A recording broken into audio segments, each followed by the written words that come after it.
To the March 28, 2022 Rental Housing Committee meeting. The meeting is called to order at 7:01 p.m. This meeting will be conducted in accordance with California Government Code 54953E as authorized by resolution of the Rental Housing Committee. Please contact MV Rent at mountainview.gov to obtain a copy of the applicable resolution. All members of the Rental Housing Committee will participate in the meeting by video conference with no physical meeting location. Members of the public wishing to observe the meeting live may do so at mountainview.legistar.com, on YouTube at mountainview.gov/YouTube, and on Comcast channel 26. As noted on the meeting agenda, members of the public may provide oral public comments during the public comment period for an item by signing up at mountainview.gov/meeting and entering webinar ID 937-7306-8363 or by phone by dialing 669-900-9128 and entering webinar ID 937-7306-8363. Any emails received by 5 p.m. today were forwarded to the Rental Housing Committee. Emails received after 5 will not be read during the meeting, but will be entered into the record for the meeting. Now we'll proceed with the roll call. Andrea, can you call the roll? All right, we'll begin with Committee Member Grunwald. Here. Committee Member Pardo Dizella. Present. Committee Member Rosas. Here. Committee Member Ramos. Here. Vice Chair Haynes Luxe. Present. And Chair Almond. Here. Thank you. And before we move to the consent calendar, I want to send congratulations from all of us to Committee Member Ramos for being chosen Woman of the Year by Josh Becker's the 13th State Senatorial District. Bravo. She's the hardest working woman in the district. Thank you. You're welcome. You should revel in it. We'll now move to agenda item 3, consent calendar. These items will be approved by one motion unless any member of the committee wishes to remove an item for discussion. The purpose of the consent calendar is for the committee to efficiently and quickly consider routine or administrative business items with one motion. Although committee members may remove items, it is generally not intended for the committee to have a lengthy substantive discussion on consent calendar items. Would any member of the committee like to pull an item?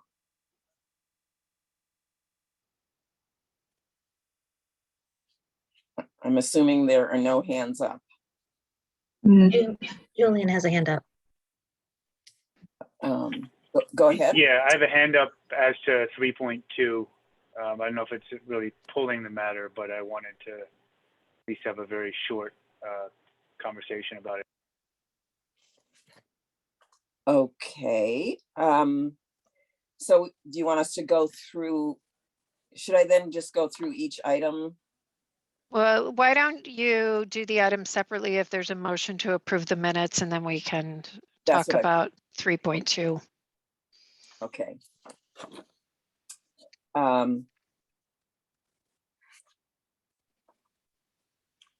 Chair to invite public comments, but I assume we have to go through each item first, right? Yeah, if you could take public comment on the consent calendar, which now only consists of 3.1.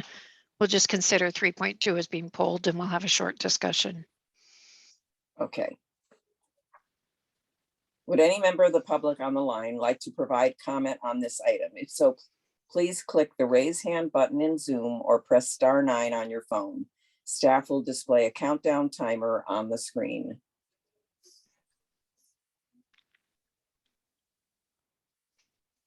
It looks like there are no hands. Okay.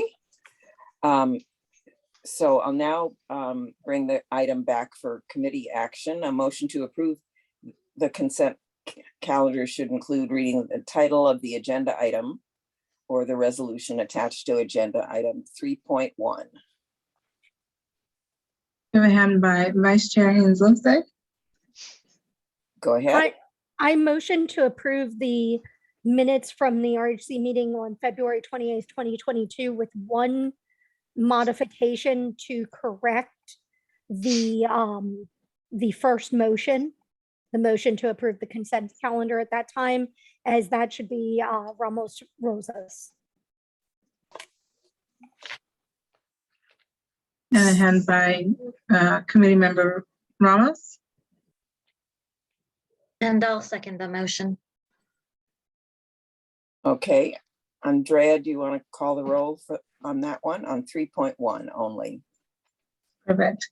We'll go ahead and start with Committee Member Pardo Dizella, Aye. Committee Member Rosas, Aye. Committee Member Ramos, Aye. Vice Chair Haynes Lindsay, Aye. and Chair Almond. Aye. The motion passes unanimously. Okay, and now we have item 3.2, approve a resolution making findings authorized continued remote teleconference meetings of the Rental Housing Committee pursuant to Brown Act provisions as amended by Assembly Bill number 361. And I believe Committee Member Pardo Dizella wanted to make a comment on this. Yeah, I thought there should be at least some discussion as to whether this is appropriate, given that a lot of people are back in the office and school is in session.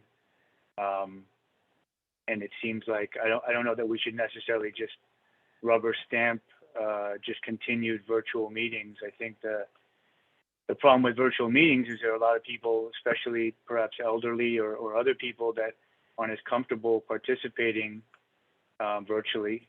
And, you know, we were having our meetings before in a physical location that could accommodate hundreds of people. So if people feel the need to social distance, I think it's completely possible to do so.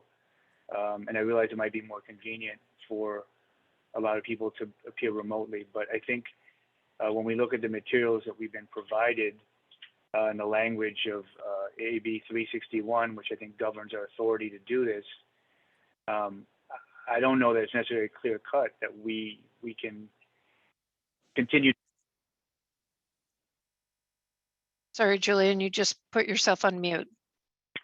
I'm sorry, thank you. When you look at point number 8 of AB 361, it's on page 2 of the materials we were provided. It's one of the requirements for continued remote meetings, and there's got to be a determination that the emergency continues to impact the ability to meet safely in person. So I think we need to consider whether that in fact is the case, given that a lot of people are in the office and in school and appear to be able to meet safely in person. And also state and local officials continue to recommend social distancing. That might be for the next 100 years, I don't know, but certainly we're in an environment where we physically meet, where you can social distance and be 20 feet away from the next person you're sitting next to. So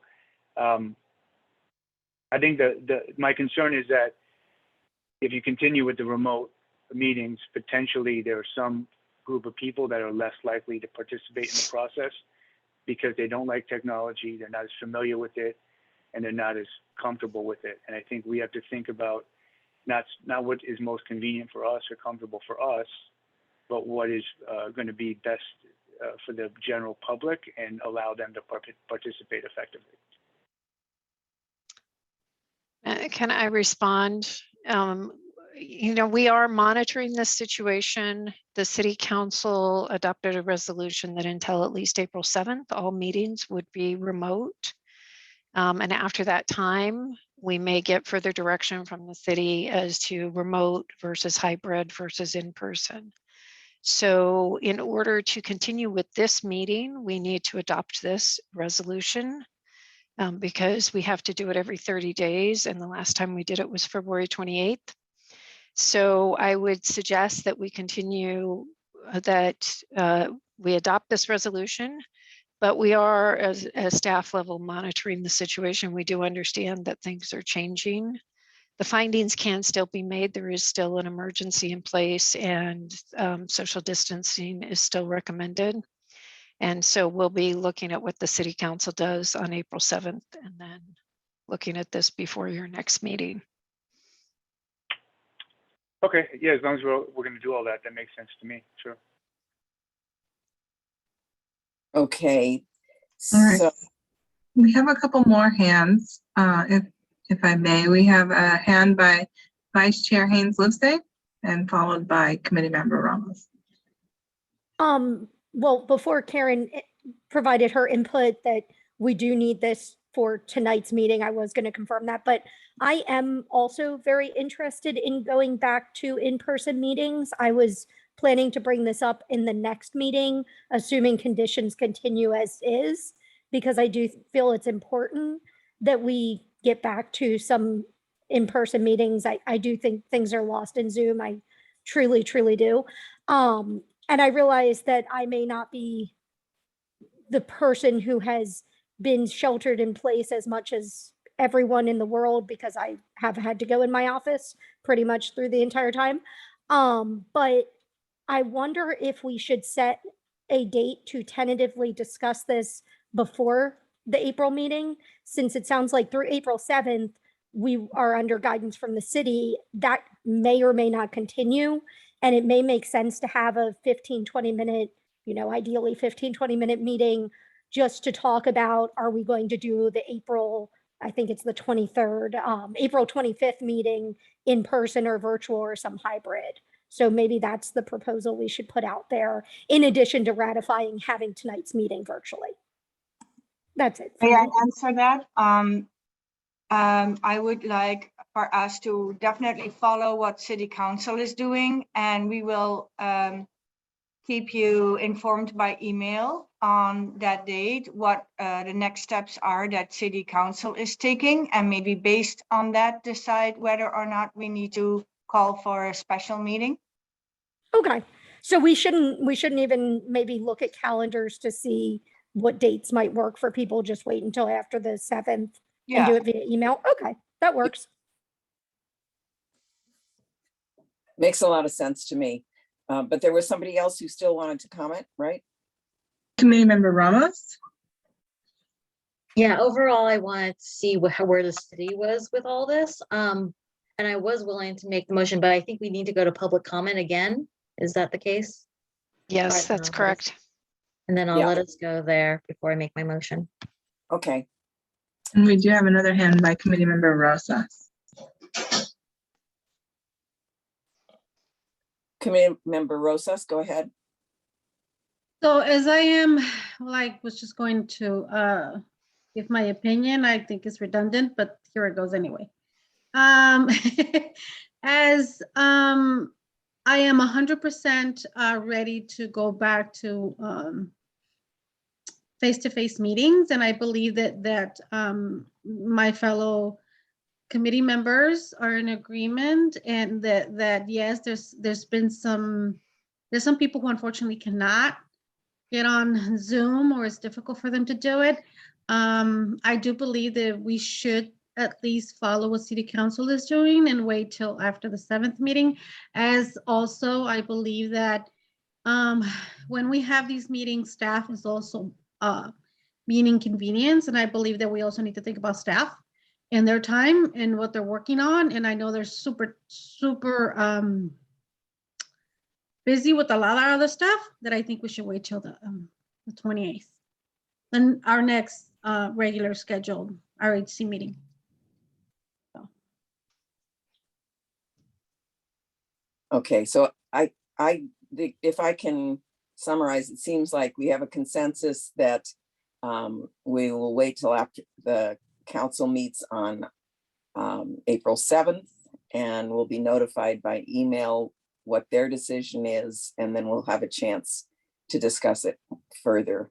But I would like to go ahead, if we can, since we have a pretty thick agenda, if we could move on to just make a motion to approve agenda item 3.2, approve making findings, authorize continued remote teleconference meetings of the Rental Housing Committee pursuant to Brown Act provisions as amended by Assembly Bill number 361.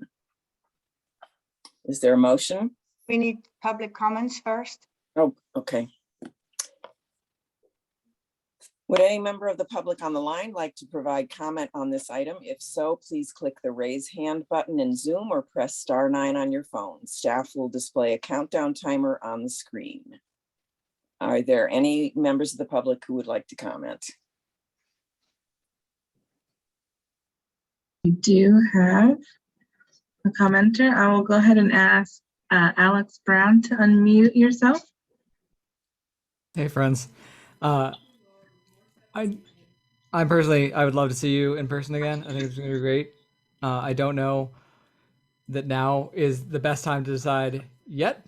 I think just because other people are going back in the office does not mean that everything's over. And knowing many friends of mine who are disabled or elderly, they at least a hybrid meeting would be good to account for that, for their comfort, so that they can participate without being required to expose themselves. Physical distancing is one thing, but it's not, for some people, you know, even getting there and back is tricky, especially at this time. And being able to participate via Zoom has been a boon to a lot of my neighbors. Thanks. I think that there's a very good point there. Are there any other public comments on this? We have a hand by Tim Larson. I'll ask you to unmute. Hi, everyone. I just wanted to second what Alex said. I work for a large company in the area, and we're never going back to the office full time. We're going to be hybrid from now for the foreseeable future. And so when you do look at getting back in person, I would highly recommend looking at some sort of hybrid option so that it expands the number of people who can participate. Thank you. All right, and another hand by Jeff Zell. I'll ask you to unmute.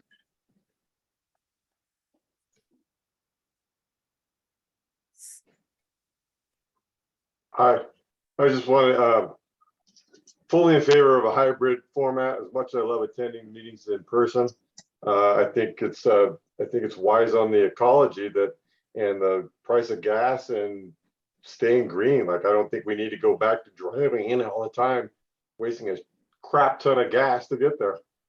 So I vote for a hybrid meeting.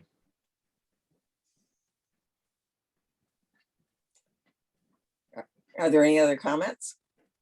There are no other hands. Okay, so at this point, I can entertain a motion on 3.2.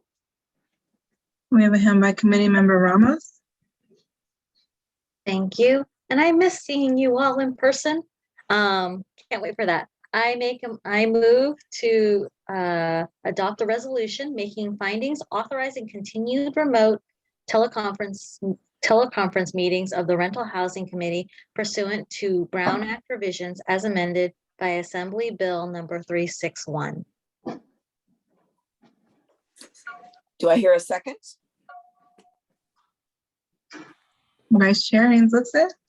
I will second that motion. Andrea, right. would you mind calling the roll? Sure, let's go ahead and start with Committee Member Pardo Dizella, Aye. Committee Member Rosas, Aye. Committee Member Ramos, Aye. Vice Chair Haynes Lipset, Aye. Chair Almond. Aye. Motion passes unanimously. Okay, then we'll go on to oral communications. We will now open the meeting for oral communication from the public. This portion of the meeting is reserved for persons wishing to address the committee on any matter not on the agenda. Speakers are allowed to speak on any topic for up to 3 minutes during this section. State law prohibits the committee from acting on non-agenda items. Would any member of the public on the line like to provide comment on non-agenda items? If so, please click the raise hand button in Zoom or press *9 on your phone. Staff will display a countdown timer on the screen, and Andrea has already done that. So, All right, we'll go ahead and start with Philip Cosby. I'll ask you to unmute yourself. All right, thank you, distinguished committee. I'd like to talk about some utility charges that are appearing on tenants' bills in apartments under the CSFRA that are coming from a utility proportioning company called Conservice. And this is where the landlord takes the unmetered utility bill and divides it, and sends the bill to this company Conservice and have them proportionate among the various tenants in the building. One of the problems that we've run into is that a number of the tenants are receiving late fees assessed on this Conservice portion of the bill that they pay to their landlord because they have not been able to pay that portion of the rent due to the COVID restrictions. And the thing is, I think the committee should clarify, what the status of these payments is. Is it in fact rent? And the rent, of course, would not incur late fees. On the other hand, is it something different from rent? So I'm asking the committee to take this on in future business to clarify how to treat Conservice. Thank you. thank you very much. This is an item that's come up. Any other hands raised? Not seeing any other hands. Oh, okay. And we have no appeal hearing, no public hearing, new business. So we're going on to monthly status reports, February 2022. That's item 7.1 on the agenda.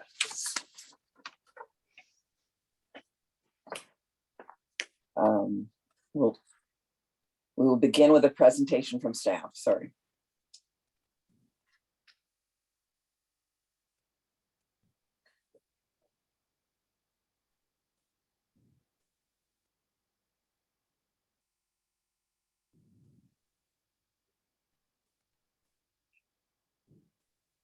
Is somebody going to present the staff presentation? Yes, I apologize. That's okay. I'm having challenges with my new computer. was Give just me afraid 1 we lost second. you.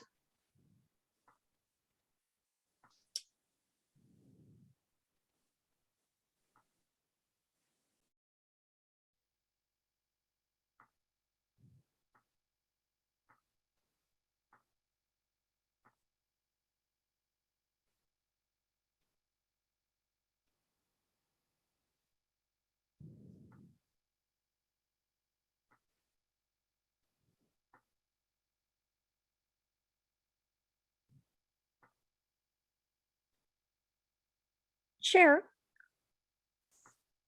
While Patricia works through her computer issues, may I ask a question of staff?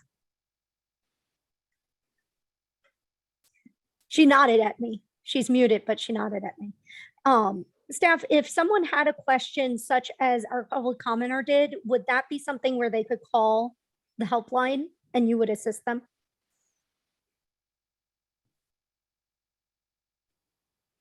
Yes, anybody can always call the helpline and assist. We will assist them on anything related housing or eviction prevention, for sure. Awesome, thank you. I apologize. I think we're back. There was a very strange situation happening with Zoom there. Okay. Item 7.1 is committee reports, and we're starting with our Rent Stabilization Program monthly status report. As you can see, this is the version for February, and we will be reviewing it at a higher level than we will next month, since this is not the quarterly update. But if you have any questions on details, please feel free to ask. when we get to the end of this section.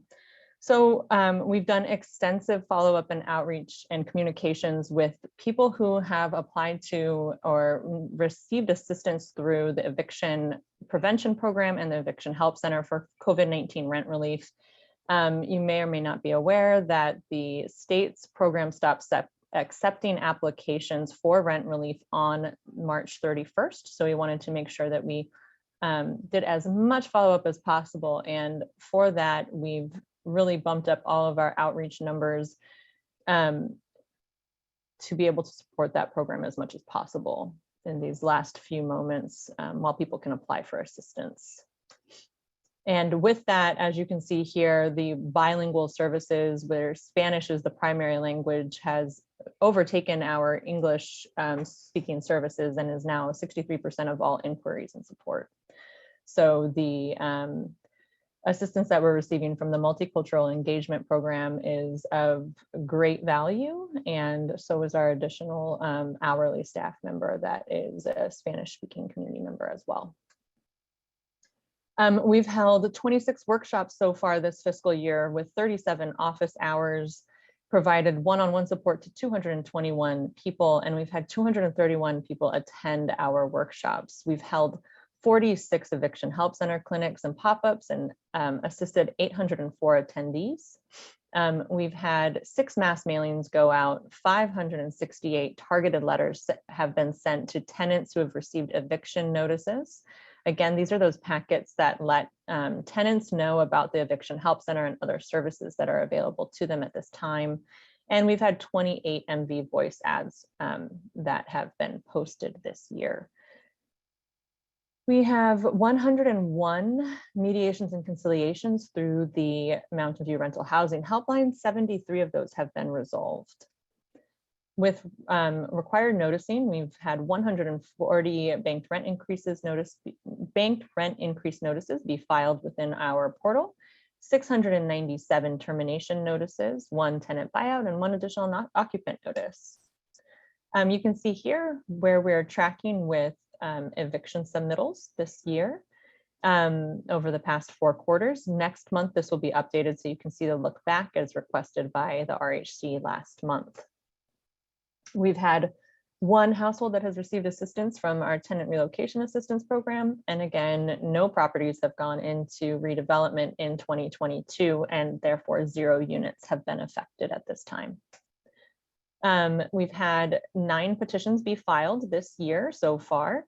We have 4 that were in review in February, 2 that were in the hearing process, 1 that was settled, and 2 that have been withdrawn. This number will change next month because it was not withdrawn after it had been filed. So we'll actually be showing some slightly different numbers here. And so I just wanted to address that up front. For market conditions, as you can see, the market continues to stabilize. We have dropped by 0.5, so half of a percentage point for our vacancy rate for fully covered units from last month to this month. Last month it was 6.4%, and this month it's 5.9%. Staff anticipates that that will continue. And in that trend, we have almost recovered in our prices as well. The market continues to go up as we've anticipated. Some of the market, including for partially covered units, is still a little bit lower than it was before the pandemic, but we anticipate that it will bounce back up too. And then for property sales, we're trending right around where we have been trending for the past few years and anticipate that will continue as well. And again, this is just property transactions. So this is not properties going into redevelopment. This is just standard transactions on the marketplace. And that concludes the monthly status report. Are there any questions?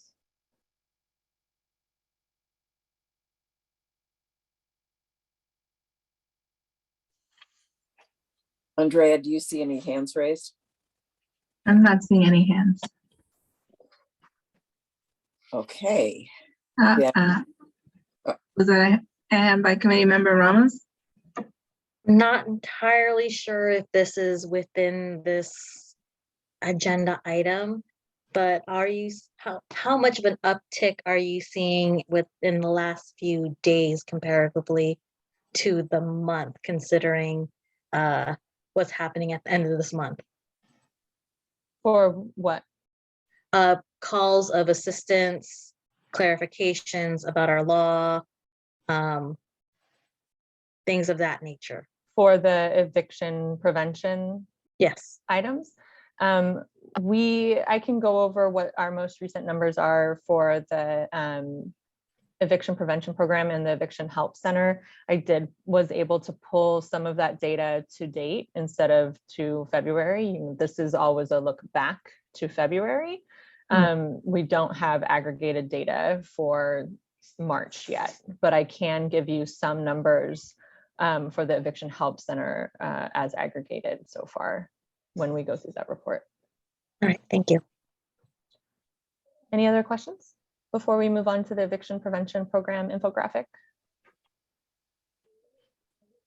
Okay, we will move on. So the next committee report is the eviction prevention program.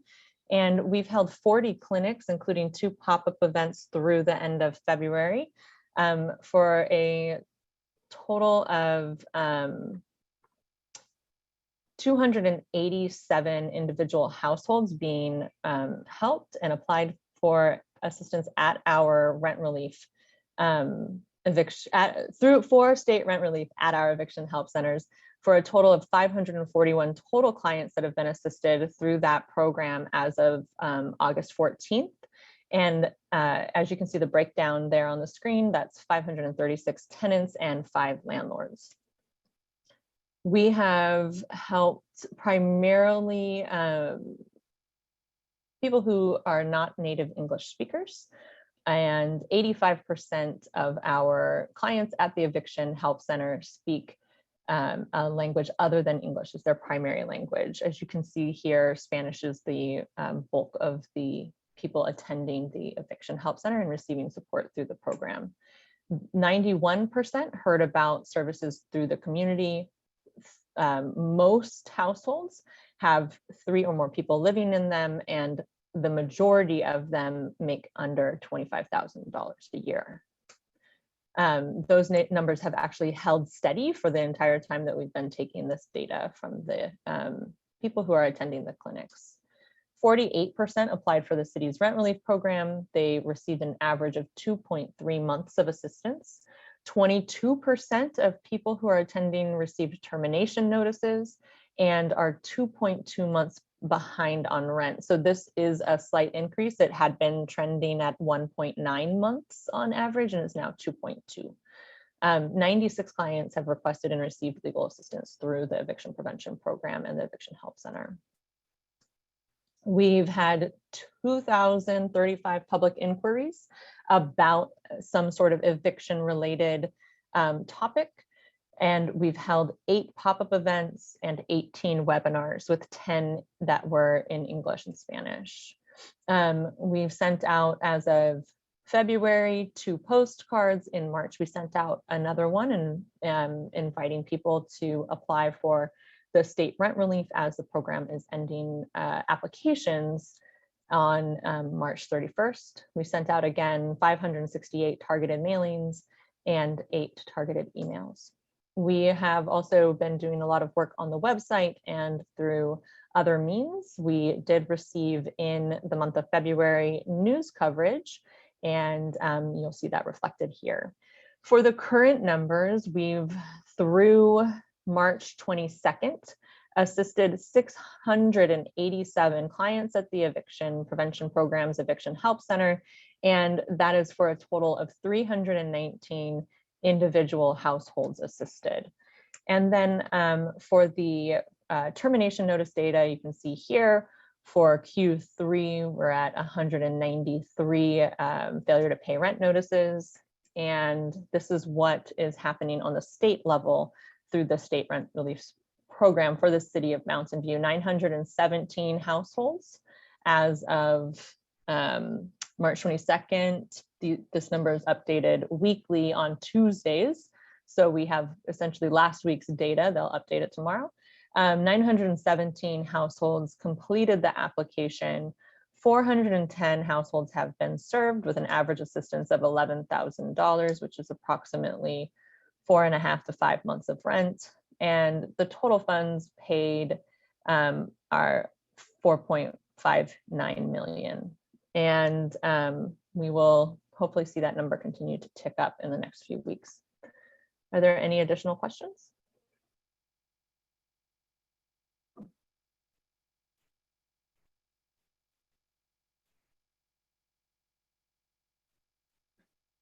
I guess I'm just hoping that on the next agenda, we can see what has happened as a result of the deadline of March 31st.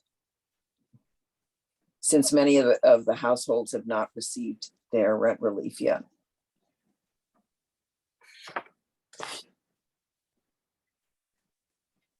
Are there any other comments? If you want, can I would like to indicate that usually we are running 1 month behind. So in April, we will present the numbers of March. I also want to mention that there is a state initiative extending the eviction protections for tenants that have applied for state rent relief until the end of June. So hopefully at least that will help a little bit for those that have applied for rent relief and that haven't received a payout yet. That's great. I'm glad to hear that. But that has not been passed yet. Am I right? The initiative? No, that usually happens on the last day of the month before eviction moratoria run out. Right. Par for the course, of course. Okay. Are there any other questions or comments on the staff report? Committee Member Rosa says the hand. Go ahead. Oh, thank you. So I do have a question. Now, you did mention that we are 2.2 months behind in regards to landlords receiving payments for rent behind. Now, my question to you is the 410 people that have been given the rent relief, is it all the amount or just people that just received 1 or 2 months and landlords have received only 1 or 2 months or 3 months? Or is it a full amount for the landlords? For clarification purposes, I think that you referenced the 2.2. This is what we're seeing on the data that we collect from people who attend the Eviction Help Center. So that 2.2 average number of months is what the tenants are behind when they come in and apply for assistance for the state rent program. That's what they're averaging on the intake forms that we gather. That may or may not be what they are applying for in the state program as those needs change month to month. To answer the other question here, the 410 that we're seeing here, that's at the state level. So this is what the state is reporting back to anyone in the community. You can go to housingiskey.com and pull up this dashboard at any time to see what the numbers are. We don't know what, we don't have the details other than this dashboard from the state on what the breakdown of this information is, but we can tell you that what we're seeing trend wise is people are receiving what they've applied for in full. So if they applied for 18 months of assistance, they're receiving that payment when they receive the support from the state. We're also seeing that they're paying out the rent portion of what's owed to tenants and then paying the utilities portion. So those payments are coming in separately. They're trying to get out, it appears that they're trying to get out the rent payments as quickly as possible, and then they're going to be coming back with additional assistance. So hopefully that helps clarify your question a little bit. Yes, thank you. Great. Are there any other questions? It looks like Committee Member Haynes Livesay. Sorry, I was on mute. No problem. Go So ahead. I am curious, assuming no changes by 3/31 to current state law, which is an assumption there. With our protection program, what steps do we expect they'll be taking with the UDs moving forward after, let's say 4/1? What do we think that's going to look like? Do we expect more legal work to be done because then it won't be a matter of funneling towards the state, or do we not have that really conceptualized yet? There are a lot of options being considered at this time at the county and city level. We are working closely with all of the jurisdictions, including the city of San Jose and the county, to determine the next steps forward should the bill not be approved through the state legislature. Thank you. Do we need to go to public comment for this item? Yeah. I'm assuming there are no more questions or comments from the committee. Correct. Okay. Since there are no more questions, I now invite public comment. Would any member of the public on the line like to provide comment on this item? If so, please click the raise hand button in Zoom or press *9 on your phone. Staff will display a countdown timer on the screen.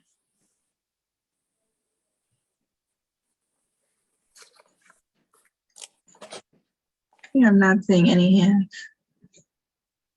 Okay.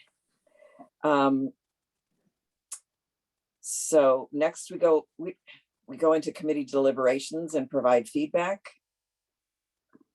Seems like we already had comments, and There Can we is go- one more hand by committee member Ramos, if that's on Okay. the same topic. go ahead. Yeah, so first, thank you staff for the report and for dealing with the chaos that will happen this week. When I last checked, AB 2179 has passed the assembly unanimously. It now goes to the state senate. We don't know when they'll go on the floor, but my understanding is they'll go quickly. And that will fix at least those who could not pay rent October through the end of this month. And then they're still waiting for rent relief. I would eventually like to get a full deep dive of this whole program, perhaps at some point when we do our budgeting and stuff like that, so that we can see what are the needs are and what are the if you had to go through all of this again, which hope to God that we don't, what would you had liked us to have in place to have made this smoother? And that would be kind of interesting for us to know as we think of our budgets for the future year.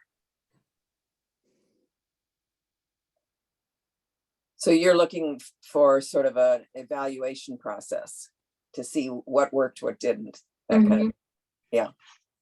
Okay. And also like common problems. Are there problems that can be fixed with your one-on-one interaction, or problems that maybe if we had clearer regulations, it would have saved us a whole bunch of time? That probably the latter is probably more important. Right.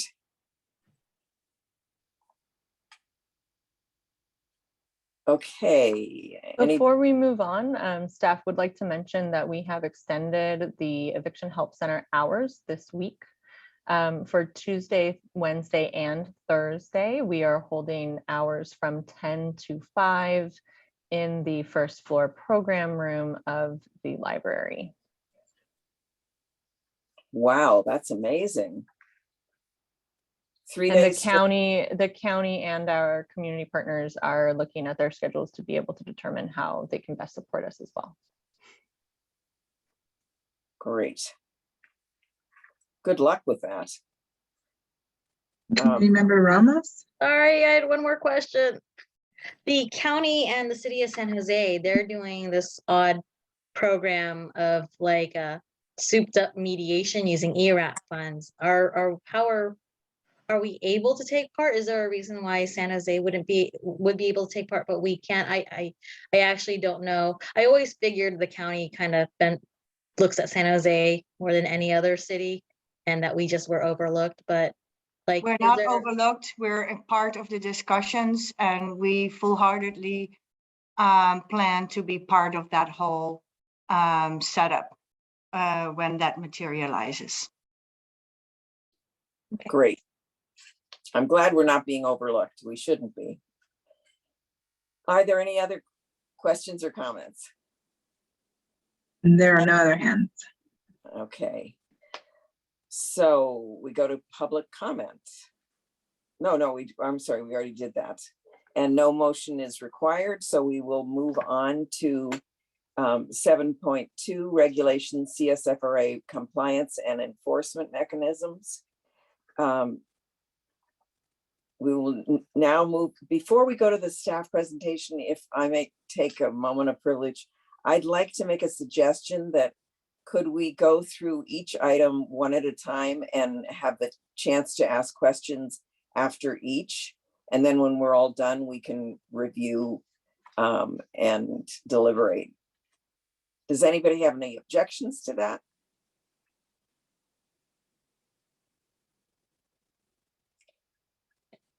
Not hearing any, I hope then we can proceed that way. We'll now move on to the staff presentation. All right. Good evening, everybody. So this is a study session. So the purpose of this item is just to provide staff with direction regarding potential administrative compliance policies with regard to the CSFRA.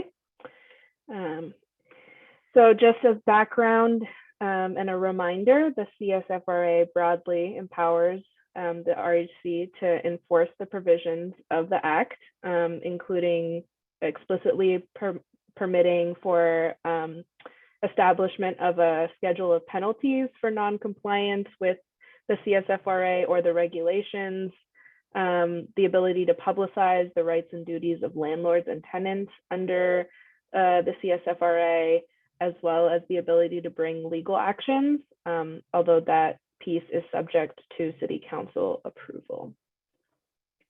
Next slide, thank you. So just as a little bit of a reminder, the RHC previously considered enforcement in October of 2019, so it's been a little bit of time. At that time, the committee directed staff to send administrative courtesy compliance letters to landlords who failed to pay their annual rental housing fees, but chose not to explore any additional administrative compliance policies at that time. Since then, staff has been sending those letters to landlords, and they have largely complied with making their payments for the annual rental housing fee. However, there have been lower levels of compliance with other requirements, namely registration. So while, and other members of staff can correct me if I'm wrong, I believe the fees are hovering around 90-something% compliance. The registration is closer to 30-35%, if I'm remembering correctly. So not as much compliance with that, as well as a lower compliance with filing of required notices, so banked increased notices and other notices, as well as providing notices to seize, and then habitability issues. And then more recently, other requirements under the Act and regulations to just keep in mind that, you know, as we go through each of these compliance options, would be compliance with final orders of the hearing officers or the RHC on individual petitions, rent adjustment petitions, as well as the requirement that we'll discuss in 7.3 of providing the notice of applicability of CSFRA if the RHC chooses to adopt that. So the first option would, as I mentioned, RHC already sends non-compliance letters to landlords who have not paid their annual rental housing fees. In some jurisdictions, they also send copies of these letters to tenants of the non-compliant landlords, basically to inform the tenants, your landlord has not paid the fees or has not registered the units or is otherwise not in compliance. And the goal with these letters is basically to increase enforcement of rights by tenants. So for example, the CSFRA provides that if a landlord has not paid the fees or has not registered the units, then they cannot impose a rent increase. And so sending a letter to a tenant informing them that their landlord has not complied with those requirements would let them know that if unlawful rent increase were imposed, they could petition against having to pay that unlawful rent increase.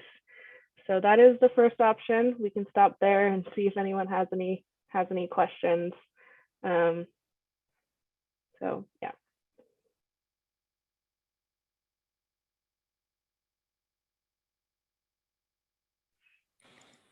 Hand by Vice Chair Haynes Livesay.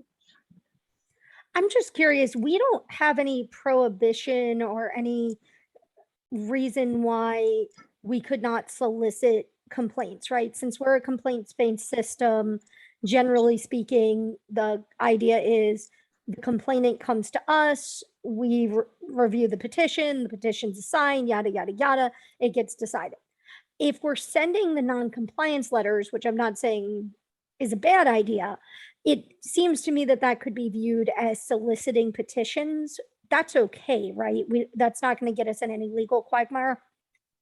No, it should not. There's no bar on that. And because it is a tenant initiated system, that it's just providing tenants with information. You're not requiring them to file anything. It would still be, their decision whether they choose to challenge that non-compliance by their landlord. Perfect. Thank you. I also want to add to that, there is no way that tenants can find out otherwise whether or not a landlord has complied with paying the fee or registering the property. So this would be informational, so tenants would just have a sense of what's going on. Right. Right. Yes. Doesn't mean automatically they're going to file a petition. Correct. Are there any other comments before we go on to option 2? Seeing none. Okay, go for it. Great. So this one's pretty short as well, and it's relatively similar to the first one. But on the CSFRA program website, it would be an option to provide a list of addresses of properties where landlords have failed to pay the annual rental housing fees, register their units, or otherwise comply with other requirements such as habitability or filing of notices. And this is, again, similar to the first option. The goal is increased enforcement of tenants' rights just by providing them with information of whether or not their landlord is in compliance. And again, as Anki mentioned, they don't have, right now, tenants don't have any other way of knowing whether or not their landlord is in compliance. And so, you might pair this with the letter, or you might do one or the other, just as a mechanism to provide tenants with the information that they currently do not have access to. That's the second one. I can pause here.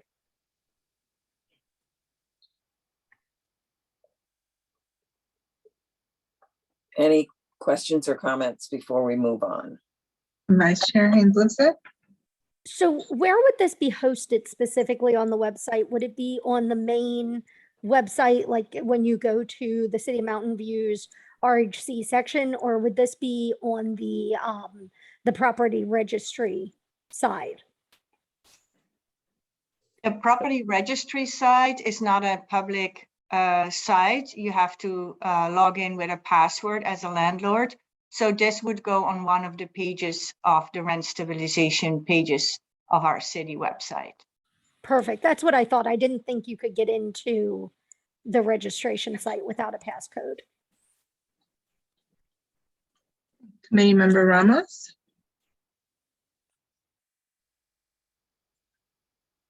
I was wondering if we did this option, would there be a way to align it with our rent registry? I know in our rent registry, there is an ability for tenants to create their own little accounts through there. I don't really see anything in there that they would actually do. I played around with it, seeing how it would actually work, because I'm weird like that. But would there be a way to integrate that? It's possible through the software. It's not something that we have built out with that system, but I believe other cities have some sort of mechanism in the software where tenants can look at their properties. But we haven't looked too much into the details of that.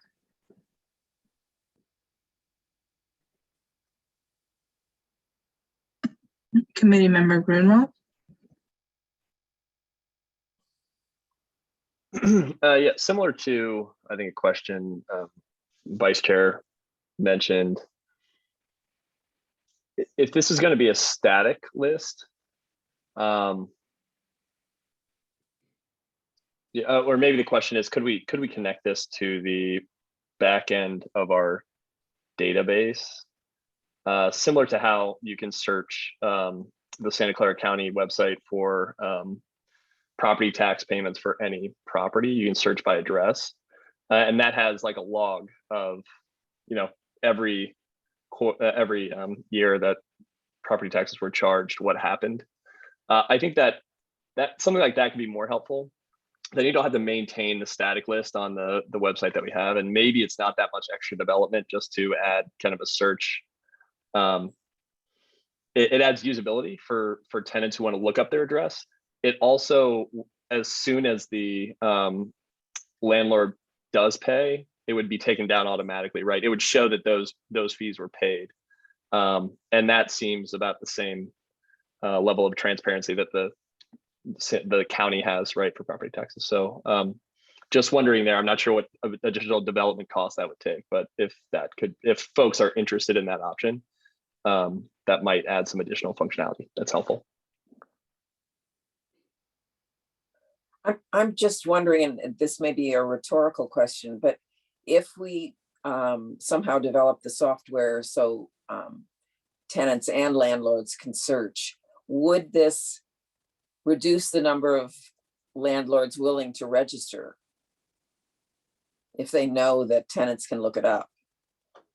That's a good question. I like Matt's suggestion, and we'll dive into whether we can connect like a searchable item on a website where you type in an address as a tenant and get your information. Yeah, we'll have to look into how that would work. Great. Any other questions or comments on this option 2?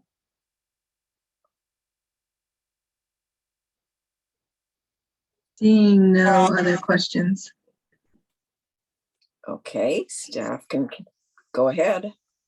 Yeah, so the third option would be the imposition of late fees. So currently the RHC imposes a 1% per month late fee when a landlord fails to timely pay their rental housing fees.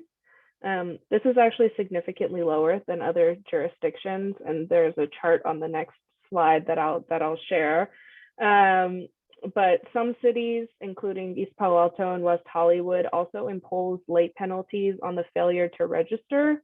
And since that has been an area of high non-compliance, it's one consideration to think about imposing late penalties on a landlord's failure to register. And then West Hollywood also requires new landlords to assume past due fees upon sale or transfer. And this would just be considered part of the new owner's due diligence to check with the program whether the fees have been paid and the units have been registered. And that the property is otherwise in substantial compliance with the requirements of the CSFRA and the regulations. So we can go to the next slide.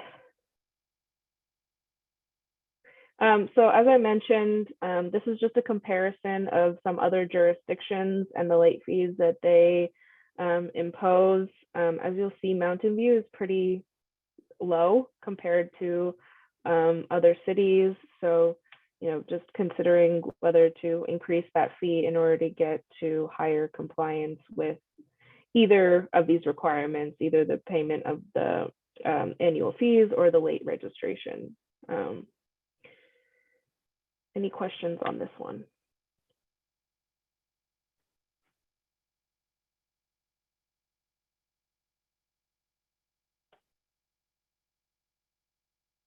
Seeing no something- questions.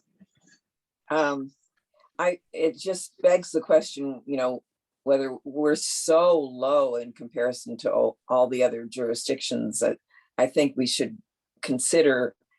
I don't think we should do anything dramatic, like suddenly going to 15%, but I think we could find a middle ground, especially with registration. We've got to get it better than 30 to 35%. So I would see, you know, imposing some kind of penalty there.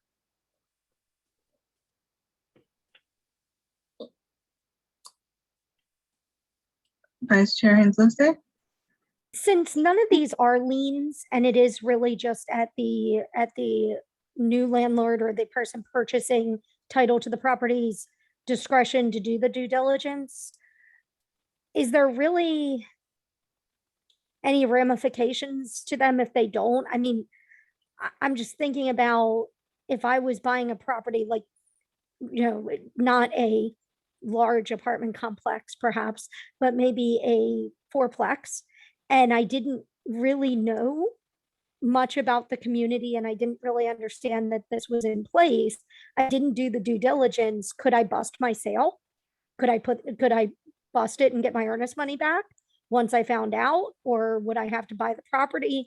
I'm just wondering, like, have we hashed out at all what this looks like for those actual purchase and sale agreements that transfer title of the property between the landlords? I mean, I think that would really depend on what the purchase and sale agreement says. So I don't think that we could give you a general answer. Okay, but it's something where it really would have to be specific due diligence done by the purchaser. It wouldn't be something where it would be easily found if you weren't intimately acquainted with the community. Right, but you are presumed to know what's out there, and you do have an Yes. obligation to do some diligence. Yes, agreed. We are also, with our yearly overview of workshops, we're also specifically going to target realtors and make them aware of the Mountain View's Rent Stabilization Act and regulations, so they can communicate that to their clients. And we also have new landlord workshops on our schedule to take care of informing the landlords appropriately. Excellent. Thank you. Wouldn't this have to be included in the terms of the sale? Not if it's not a lien. Uh-huh. So the seller could ostensibly hide this information.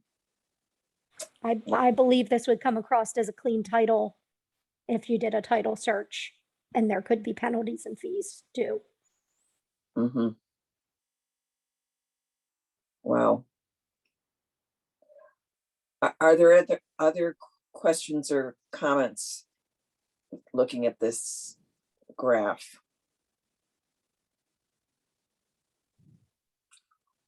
I'm not seeing any other hands. Okay. Keep going. All right, so getting into a little bit more of the larger compliance methods. So the fourth option would be to adopt a rent withholding petition process. So essentially in these processes, tenants would petition to withhold rent where their landlord has failed to pay the annual rental housing fees, to register units, or to comply with other requirements such as the filing of rent increase notices, notices of the changes of terms of the tenancy, or tenancy termination notices.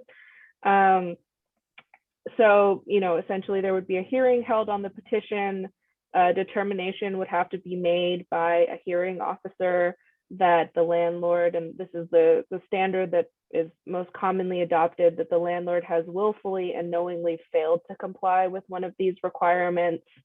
And then in Richmond and Berkeley, which are the two that I sort of looked at as examples, the hearing officer puts out an order that the tenant can withhold, or tenants, any impacted tenants can withhold rent, and that rent is actually paid into a board maintained escrow account until the landlord complies. In Richmond, once the landlord has complied with the order, they've either paid the fees, they've registered, or they've filed the notice that was required. The board then goes back and determines whether any of the withheld rent is owed to the landlord for the period during which the landlord was in non-compliance. In Berkeley, it's slightly different. There's sort of a schedule of amounts that are due to the landlord depending on when they comply. So if the landlord registers the unit or they comply within 35 days of the hearing examiner's order, the landlord is entitled to 100% of the rent that was withheld.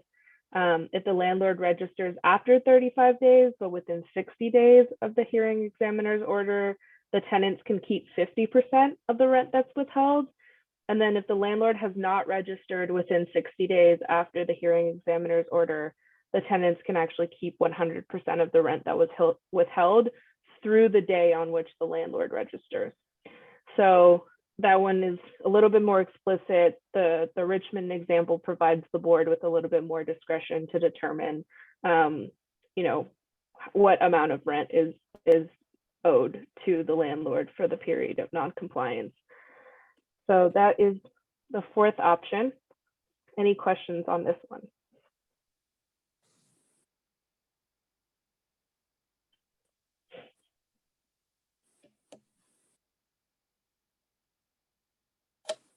And I will just add that this mechanism would probably work best in combination with options 1 or 2, actually letting the tenants have a way of knowing whether or not their landlord is in compliance or not is a necessary precondition to them being able to file a tenant rent withholding petition. So, if you do want to consider this, we'd recommend that you consider it in conjunction with one of those other mechanisms that actually inform tenants of the non-compliance.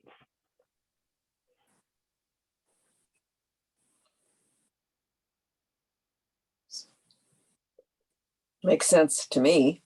Are there any other comments or questions on option 4? No, I don't see any. Boy, I expected way more debate. Okay, go ahead. All right, so we can go on to option 5. Change the slide. Thank you. Okay, so the 5th option is an administrative citation system, and this is really the most comprehensive, but also requires probably the most staff time to administer.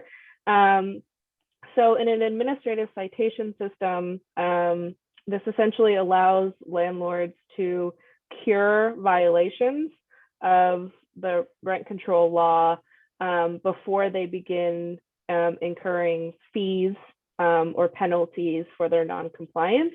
And I'm going to focus on the Oakland example, just to give you a sense of what types of notices of violation can actually be issued. So in Oakland, this system is used where landlords have failed to provide a notice of the rent adjustment law upon commencement of a new tenancy. So if they fail to give tenants the required notice at the beginning of the tenancy, letting them know that the rent control law exists. If a landlord has demanded payment in excess of what is allowed, a rent payment in excess of what is allowed, if the landlord has failed to abide by a final order of a hearing officer or the rent board, and so that would usually happen after a petition hearing. If the landlord has failed to pay the annual fees or pass through, if they've failed to file a notice that a unit is no longer exempt under the rent control law, as well as the failure to remove a capital improvement rent increase on the first month following the end of the amortization period. So that's what it's used for in Oakland. If the RHC wants to adopt this, you could use this to apply to other things as well as the examples that are listed there.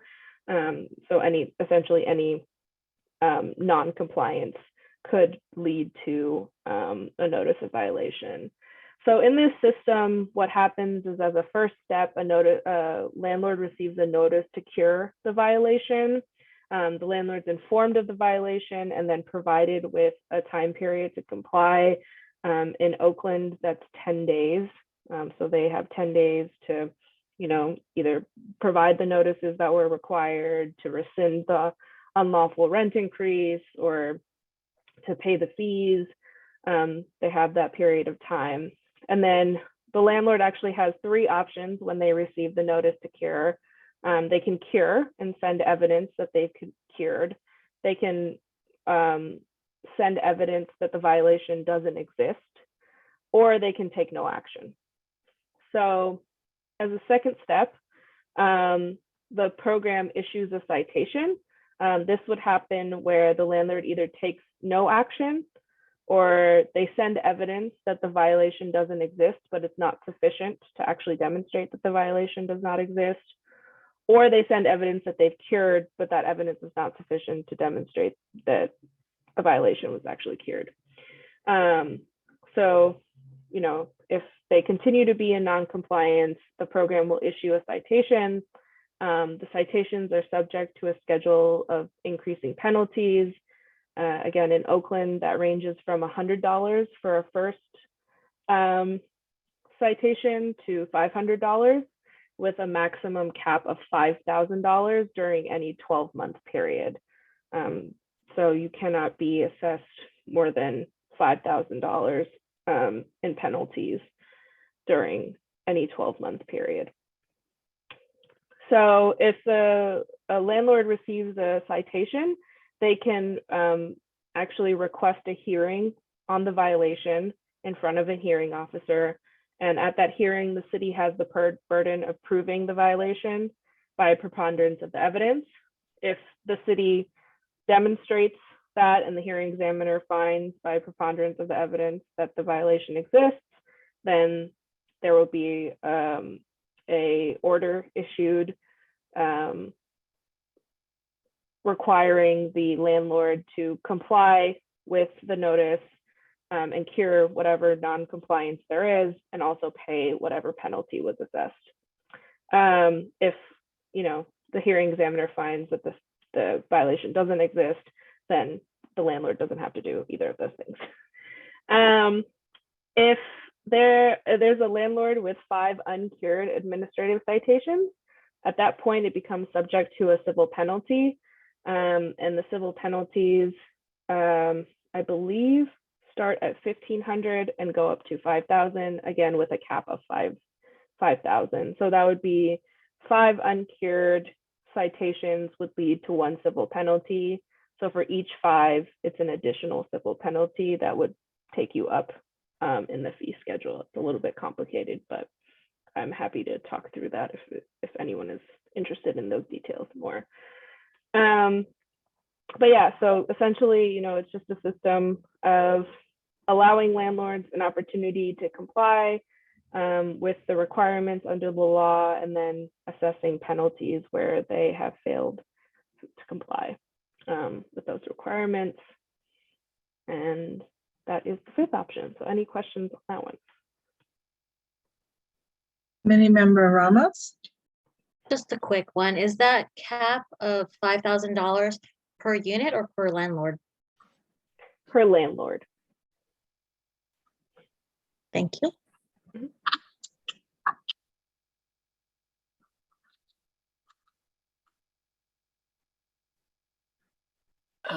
Can you clarify how it could go to 5,000? Is that based on this 5 uncured citation?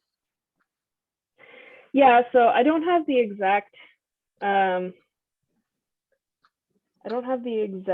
range here, but like I said, so the first violation would be $100, and then if you have a second uncured violation, it's $250, I believe, and then a third one is $500.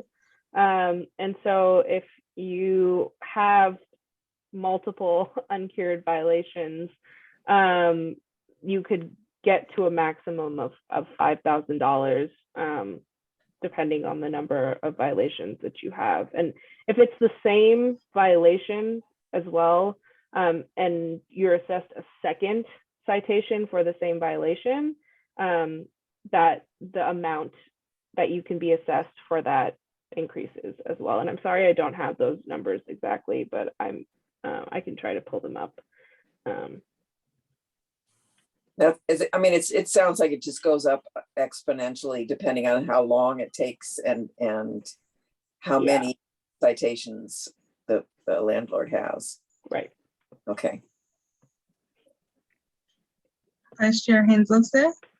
And Naz, am I understanding properly that the citations are on the property level, but the aggregate number is on the landlord level? So you could easily, with 10 or more units, get to 5,000 pretty quickly?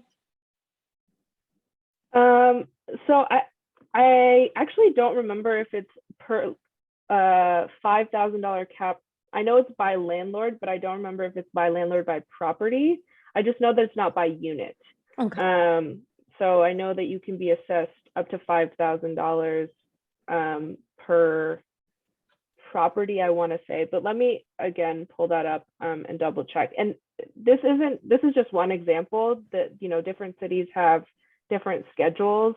So if you all don't want to adopt something that's exactly like this, you can explore different iterations of it. But awesome, thank you. Yeah. Great.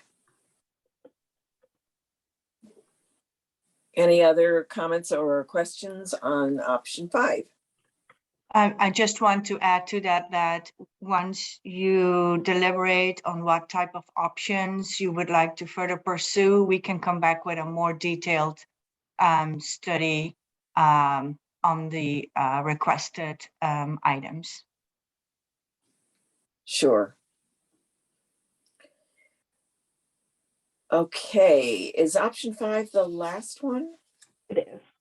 Okay. We can go to the next slide, which is, I just have 2 questions. So the first is the RHC interested in pursuing implementation of any of the 5 enforcement mechanisms that we've outlined? And then the second is the RHC interested in researching any other potential enforcement mechanisms for study at a future meeting? So just feedback on those 2 questions would be great.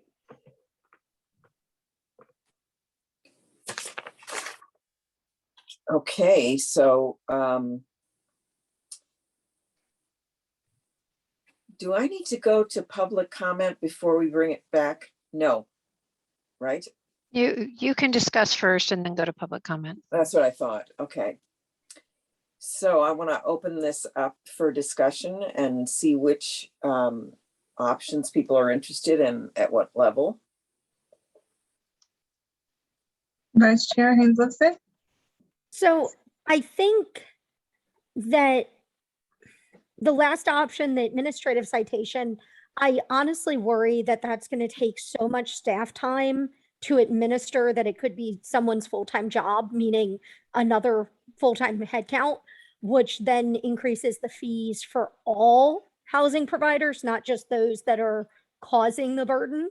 So I'm not sure I'm keen on that. And I certainly don't want the existing staff to have to shoehorn this in with everything else. So I don't know if that's the right direction to go yet.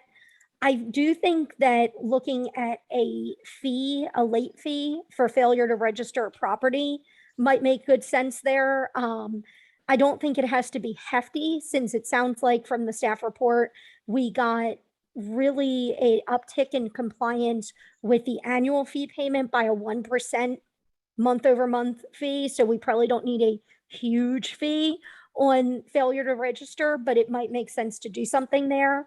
And I do think that something to provide transparency on properties that are not complying, whether it be a website or a letter approach, makes some sense. I think that that's good color to have, not only just for the tenants who are living in the properties, but also as we talk about things like the annual fee for maintenance of this program.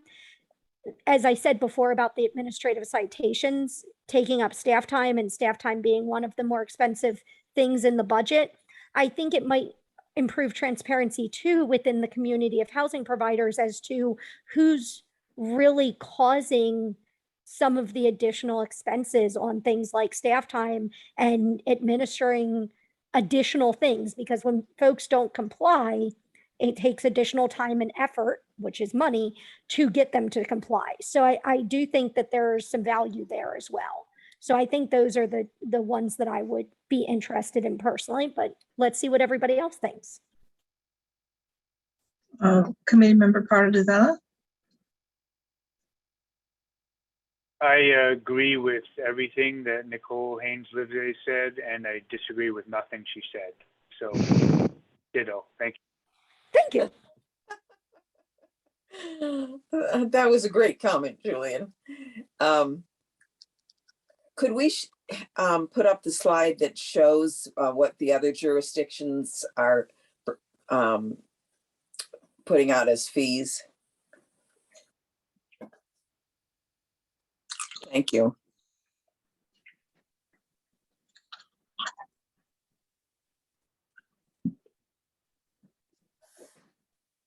I'm wondering what people would be comfortable with. We seem to be such a low outlier compared to every other jurisdiction.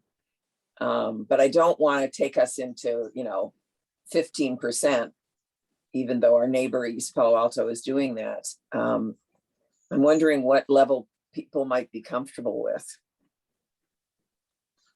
Committee member Ramos.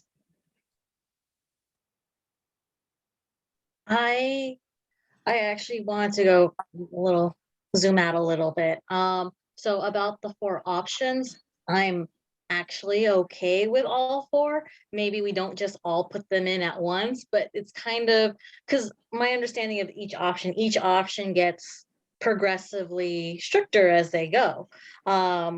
If we find that we go through 1 through 4 and it's not working, then 5 is going to have to be used. So I wouldn't remove that from the table.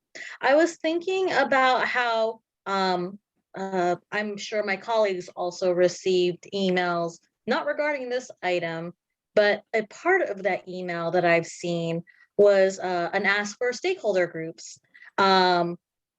Although I do have this memory that we did stakeholder groups, and I don't know if how useful it actually was. It could just been so long ago that we made changes or done anything that's more significant, because the eviction moratorium has happened. A lot has happened since, or even just the last couple years in general. So I don't want to leave any option off the table, but I am willing to essentially build up to things if they are needed. I think the non-compliance letters to tenants would be good. If you're going to prioritize, I would start with the non-compliance letters to tenants, option 1 and option 2. Option 2, at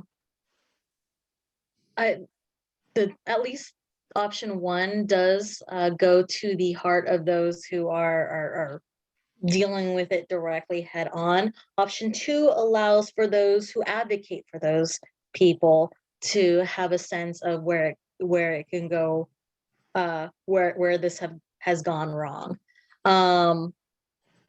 I also think that both those options of compliance shouldn't just be related into the fee aspect, although I understand how we would think how that is a very important aspect of making sure that they comply with, because we need the money to fund the program to make it work. But the other compliance efforts that have not been as well followed as the paying of the fees, like the registry and the habitability. I think about it wasn't the last meeting, but the meeting before last, when it wasn't really supposed to be like a full meeting, but it was just a Brown Act meeting where we did have a bunch of tenants from 1555 West Middlefield having habitability concerns. And I hate the idea that we couldn't do anything about that when we knew there was when tenants came to us and said there was a problem. So that's why I actually really like, I'm fine with option 3. I didn't really think much of it, but option 4, the use of an escrow account and a rent holding petition, especially when it comes to habitability issues, especially when we heard there was that woman who the habitability was so bad, she was paying her rent, but sleeping in her car. And that was horrifying.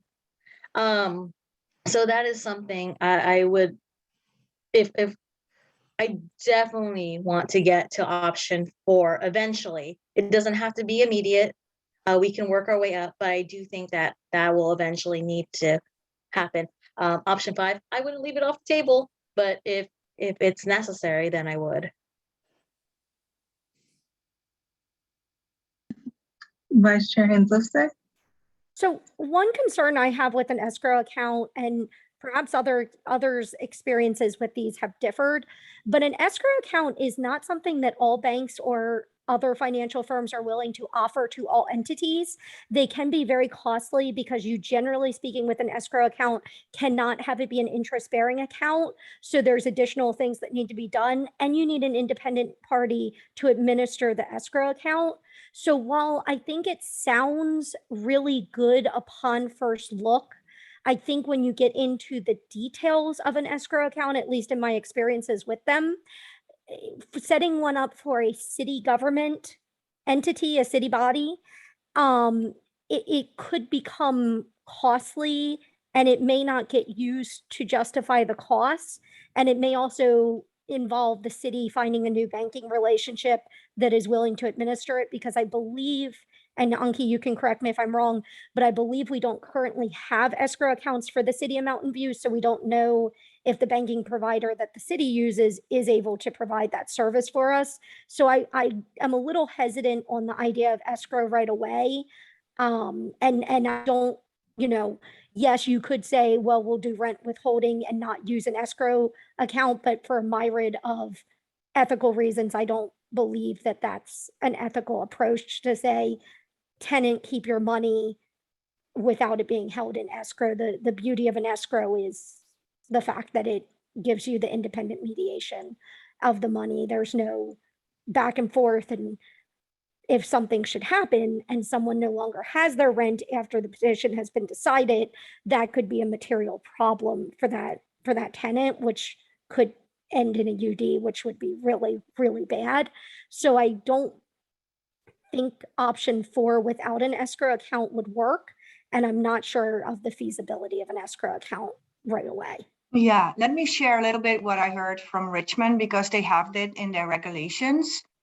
And the interesting part was they do have this methodology in their regulations, but they never had the necessity to open an escrow account, because once the landlords are confronted by a tenant petition, they pay whatever needs to be paid right away, or done whatever they needed to do. So an escrow was never necessary. It was just a threat of it that kind of made the landlords comply. I was going to add also that I actually think the city might have one because of the TREO. I do believe landlords have to pay into escrow those payments. So that might be something worth exploring with other folks in the city to see if it is feasible with the current banking relationships, but I don't know the details of that, but just to Sure. put that out there. Yeah, we do. So we asked the developers to set up an escrow, and we are the Ah. third neutral party to determine when and Got it. to whom the amounts are released. Yeah, it's a tri-party pledge, right, Anki? Got it. Yeah. Thank you. I missed that. Right. It's what kind of pledge? It's akin to a tri-party pledge. There's three individuals involved in it who have Right. some level of control and lock and key on the relationship. They can be done. They're just generally commercial real estate entities would have a better access point to them than a city would. Uh-huh.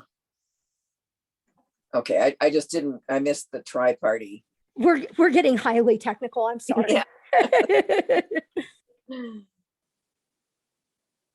Okay, looks like we have a hand from committee member Rosas. So, thank you, Andrea. So I wanted to ask, in one of these options, didn't we have the option that if the landlords don't pay the compliance fee, they're not allowed to raise the rents? Is that true? And if it is, can you tell me which option is that? That's current. Yeah. Okay, that's That is Yeah. current, but I think what you're maybe trying to allude to is that by us sending the non-compliance to the letter to the tenants, that informs them that they can file a petition that the landlord is charging an unlawful rent at the time, because he's not allowed to raise the rent if he's Okay. non-compliant with certain actions. okay. So now that you clarified that point for me, thank you, all of you.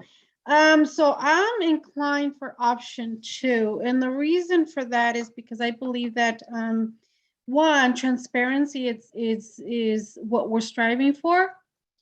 2, it's not very excessive intrusion, and 3,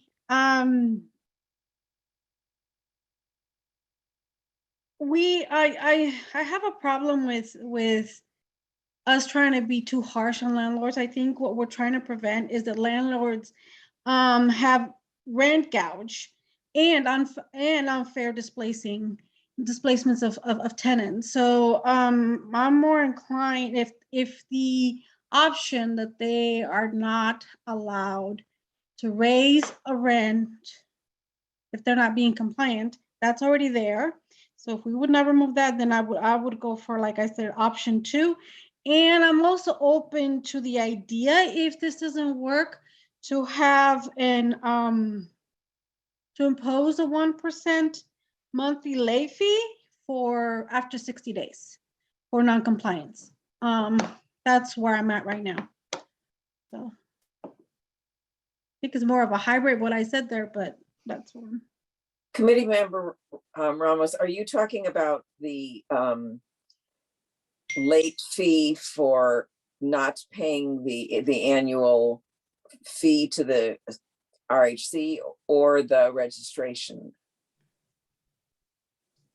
For both, for registration and not paying the for The registration, yeah, and exactly, for both. And that would be a change for us, yeah. Yeah. Yeah. So to clarify, currently there is a 1% late fee for the failure to pay the annual rental housing fees, but there is no penalty for the failure to register. So then, okay, so then it would be to register then, right?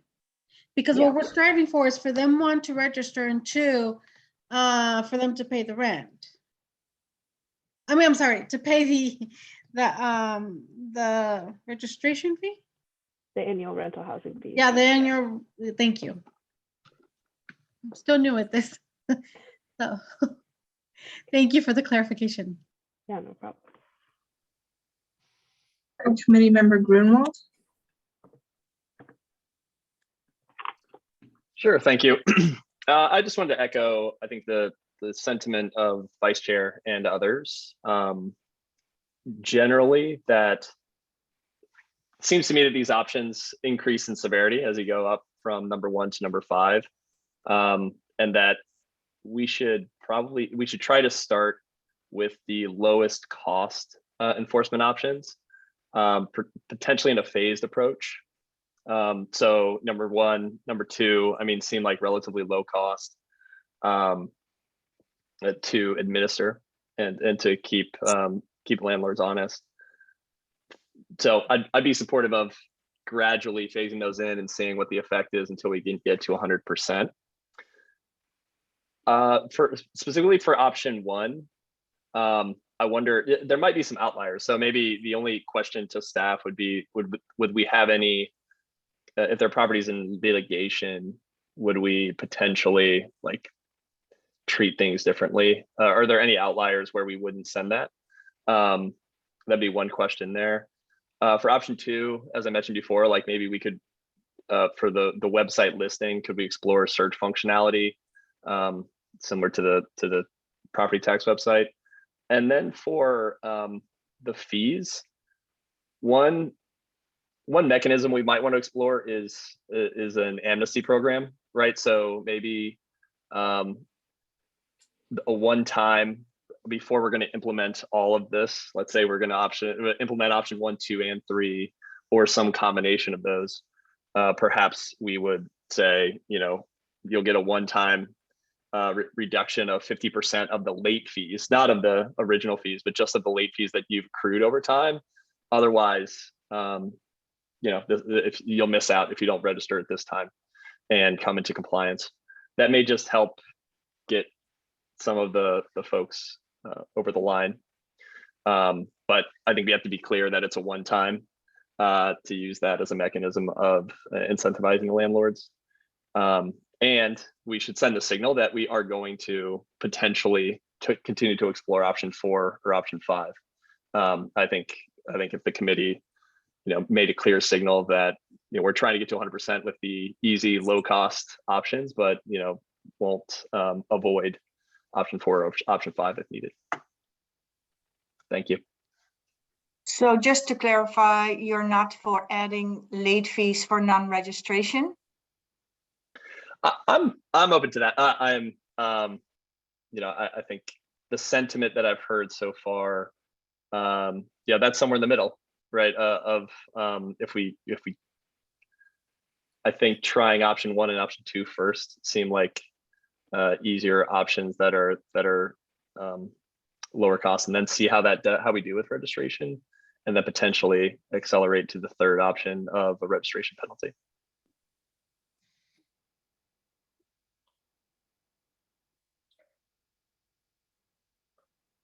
If I could weigh in, I think I'd like to keep them all on the table, like committee member Ramos suggested. I think the citation and cure is probably going to be an administrative nightmare.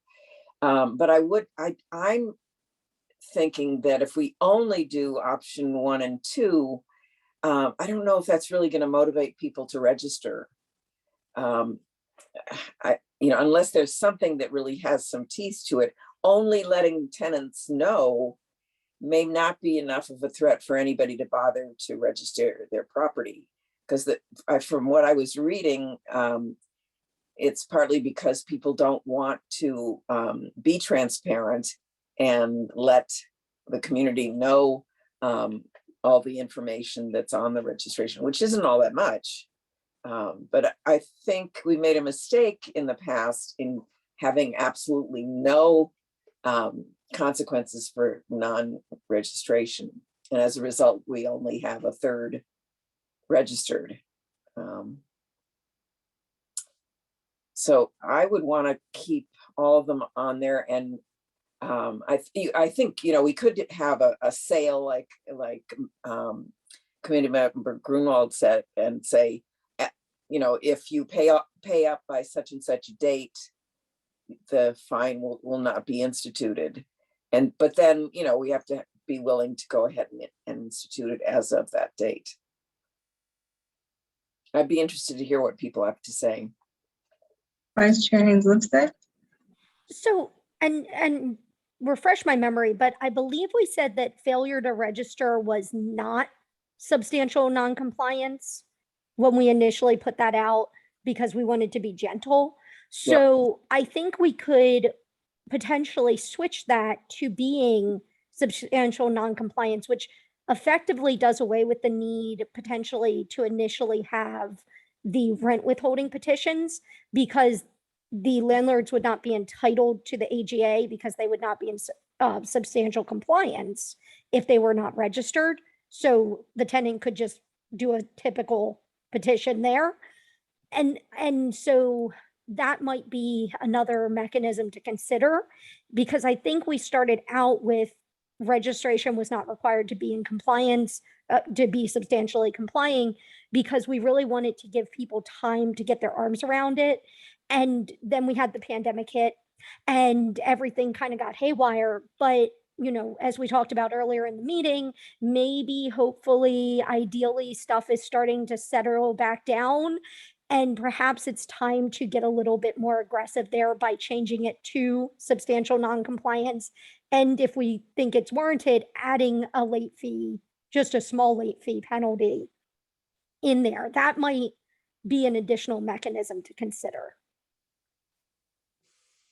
So just to respond to that really quickly, these are the following things that are currently considered substantial noncompliance when a landlord either wants to impose a rent increase or file a petition for upward adjustment, whether the landlord has properly rolled back rents, if that was applicable, whether the landlord has increased the rent for the rental units in accordance with the requirements of the Act, whether the landlord has paid all the applicable rental housing fees, whether the landlord has registered the property with the city, and whether the condition of the property for which the rent adjustment is sought is in substantial compliance with all state and local health and safety laws. So as far as I understand, registration is currently considered substantial. If the failure to register is currently considered substantial noncompliance. So a landlord would not be able to impose a rent increase or file a petition for upward adjustment if they have not registered. Perfect. But I mean, doesn't that mean that we could, I mean, hypothetically, then we could be going out to 65 to 70% of the landlords and telling them that they're non-compliant because they haven't registered their property. Yeah, we do that already. But there's no consequence to it. Correct. There's no late fees. Yeah. Yeah. Now there has to, I mean, in my view, there needs to be a late fee built in. And we're getting 90% compliant with only 1% fee penalty now for the fee. So I'd like to see us do something at least like that with registration. It takes too much staff time to try and figure out all the other properties. I see a hand by committee member Rosas, followed by committee member Grunwald.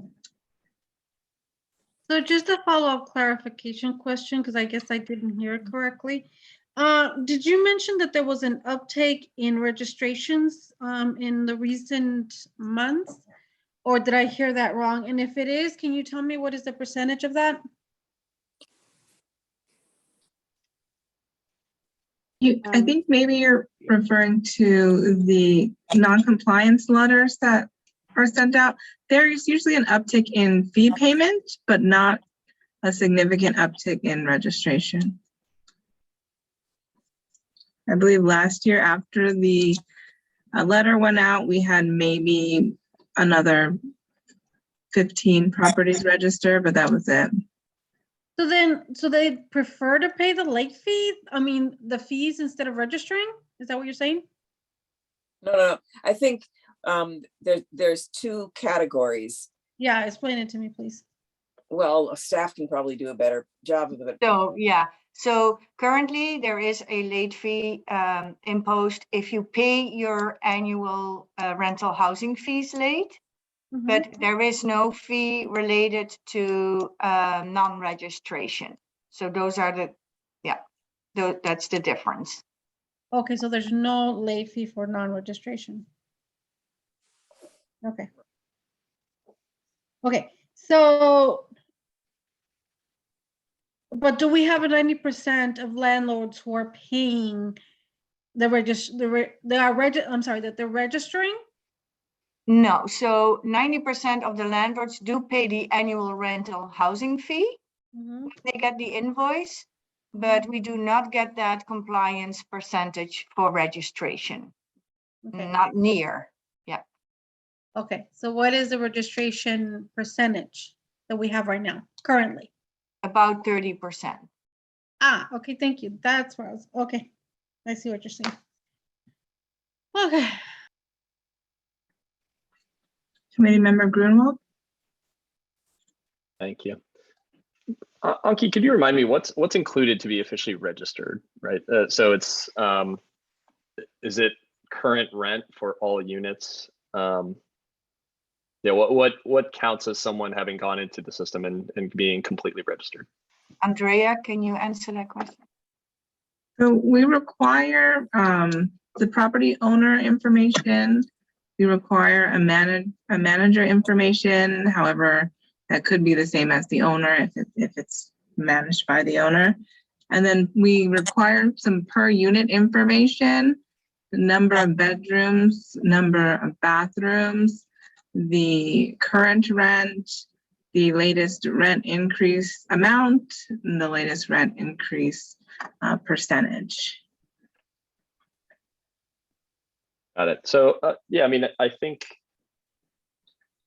I'm not sure if you've heard feedback from the landlords, but to me, I think that signals, you know, we earlier in this conversation, we said we're a complaint-based system, but the information that we're asking for is pretty detailed, and you know, potentially every time that unit changes hands, it needs to be updated.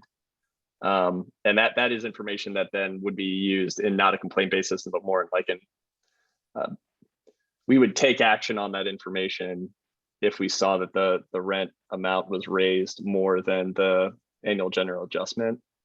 So I think that may be the confusion or the disconnect, in that we talk about it as a complaint-based system, but that amount of information seems to be, it's a lot. It's not just paying the fee or sending in a check and saying I'm the manager. It's also going through every single unit. And Anki, I guess the question is, like, have we heard that from landlords, or is there an explanation for why we think there's a differential of folks who are happy to pay but just don't want to put the information in? I have not heard that, but Andrea talks to landlords regularly. Andrea, what have you heard? I think I've definitely heard that to some extent, that maybe some landlords aren't super thrilled about, you know, entering in all the per unit information each year. And it's definitely more of a burden than it was before it was required. But I do also know, when we were discussing registration and sort of what information we would require, we do require less information than plenty of other jurisdictions, which most of also require property registration. So we're not asking for significantly more information than any other jurisdiction who requires property registration. Additionally, I believe one of the requests from the RHC for the portal was to be able to accurately track the vacancy rate and the current rent rate, the actual current rent rate, not the market rate. And the only way to do that is through the portal, by asking these questions that you had posed to us. So that's definitely one of the reasons why these fields are in the system, and were also requested by the RHC for the system to gather. with that intent.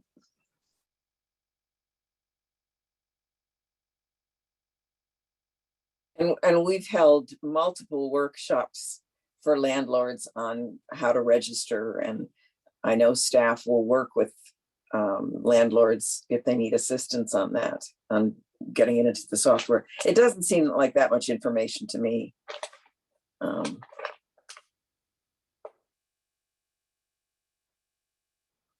And I think what people forget is that when we only have 30% of the information, then our staff has to go to look at titles of units and research all the information to fill in the blanks, which is very labor intensive.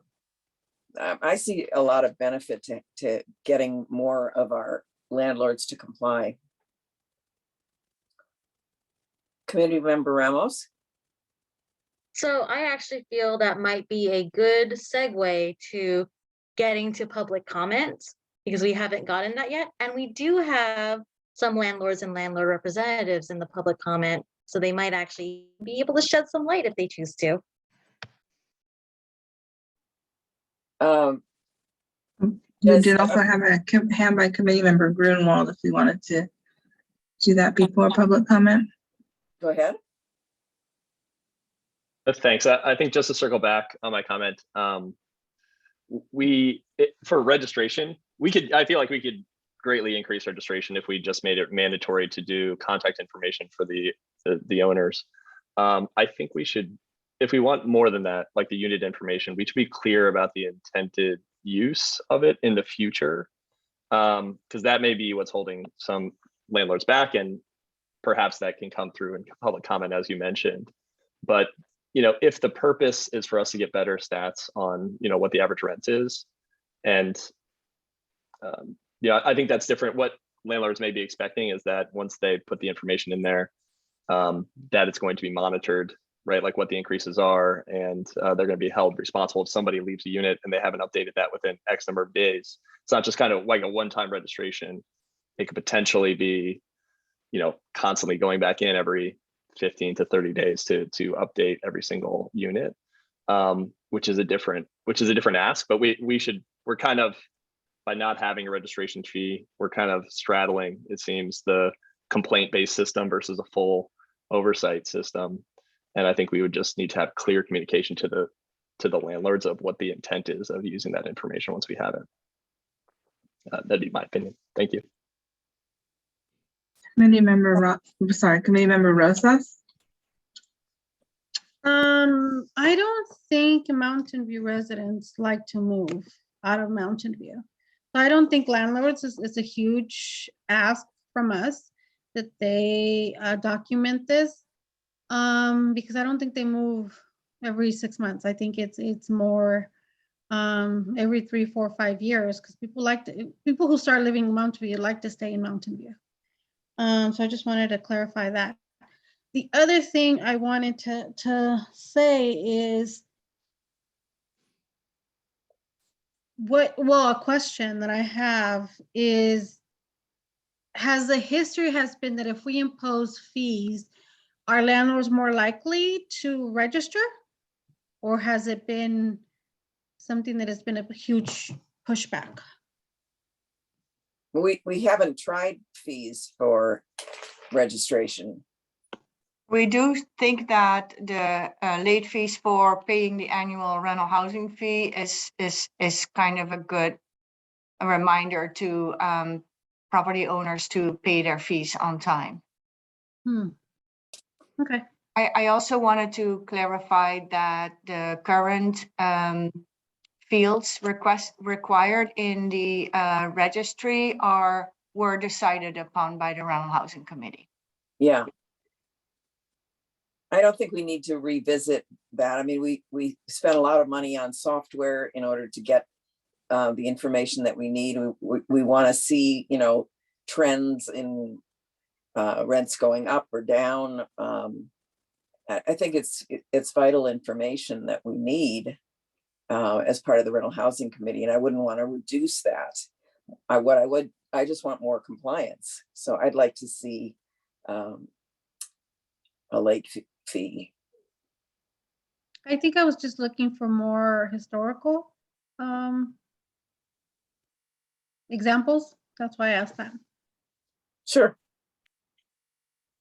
Committee member Grunwald?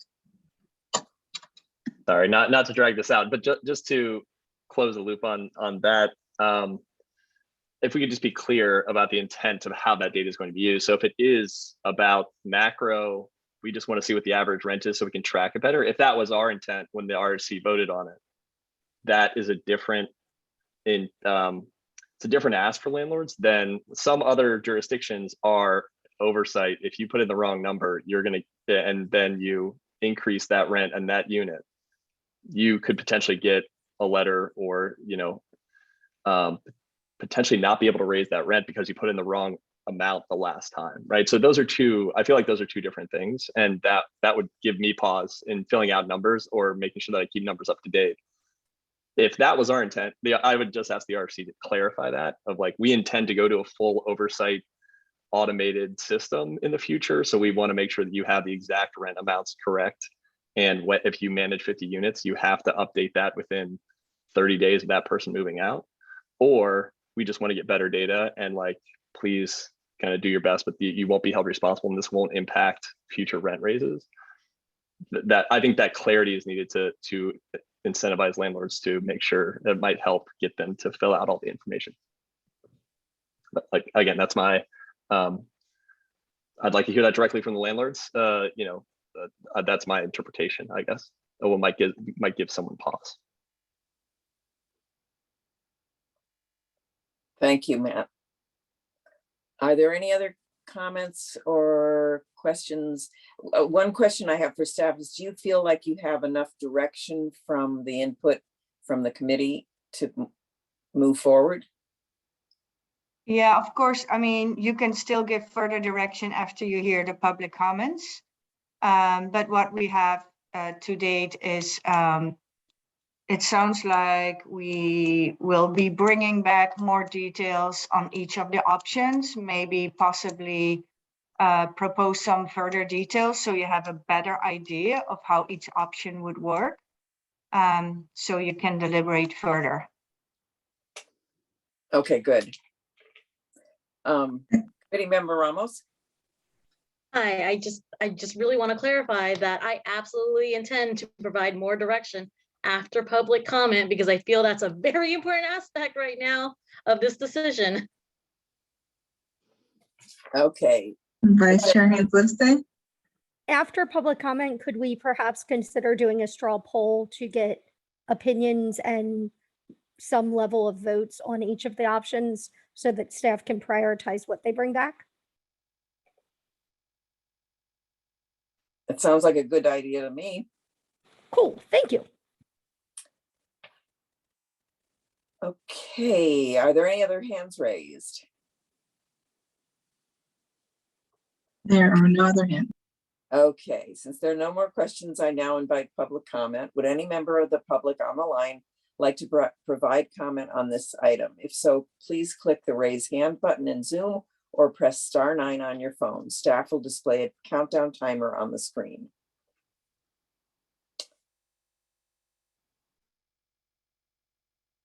Okay, I will ask Joshua Howard to unmute.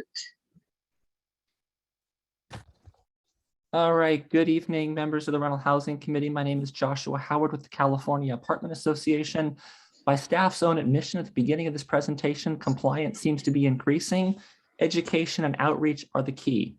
I think it's important to note, you asked the question, why have rental property owners not fully registered with this program? Keep in mind, you adopted it in the middle of a pandemic. You adopted it in June 2020 and required full registration in March 2021, the same month that the Emergency Rental Assistance Program by the state opened up. Landlords have been struggling with the pandemic with eviction moratoria, emergency rental assistance applications. It's been a very rough 2 months to implement yet another new bureaucratic requirement in the midst of a pandemic. I do want to bring to your attention that there are significant legal challenges with option number 4. Option 4 likely exceeds your authority and is legally prohibited for 3 key reasons. Number one, it is inconsistent with the CSFRA. Section 1709 does not create or does not invest with the RHC the power to create new remedies. Section 1714 specifies the remedies that are already available. Petitions for downward adjustments are clearly recognized, but nowhere is withholding rent mentioned, and this option contradicts the plain language of the CSFRA. It is also unfair to compare this option to the city of Richmond. Richmond's own ordinance adopted by the voters creates the opportunity for this rent withholding mechanism, and the regulations are to be consistent with the enabling ordinance. The CSFRA does not contain this enabling language. In addition, this option 4 is an improper exercise of your judicial power. I'd call your attention to Floystrip v. Berkeley, where the court found 30 years ago that a withholding process would infringe on the judicial powers and the powers already invested with the courts. And in Larson v. San Francisco in 2011, the court found that rent reductions are okay if it's commensurate with the measured loss of the tenant. However, failure to register, failure to file notices do not result in any damages being suffered by the tenant. I'd also call your attention that this penalty that you identify in option 4 of the staff report could be excessive. A penalty of up to 3 months rent is extremely excessive. And I'd call your attention to the case of Sweeney versus the San Francisco Bay Conservation and Development Commission, where it says the amount of a fine or penalty must bear relationship to the gravity of the offense, or it would violate the excessive fines clause.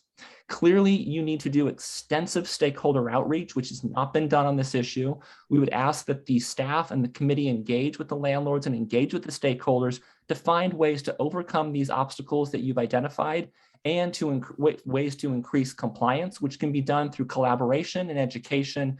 And it's very difficult to do these in the midst of a pandemic when landlords are already very taxed with emergency rental assistance applications and the volumes of paperwork and registration that they're trying to do just to get paid and ensure they don't. Thank you, that's 10.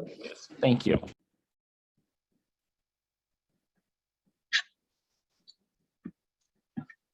All right, I'll go ahead and ask Jeff Zhao to unmute.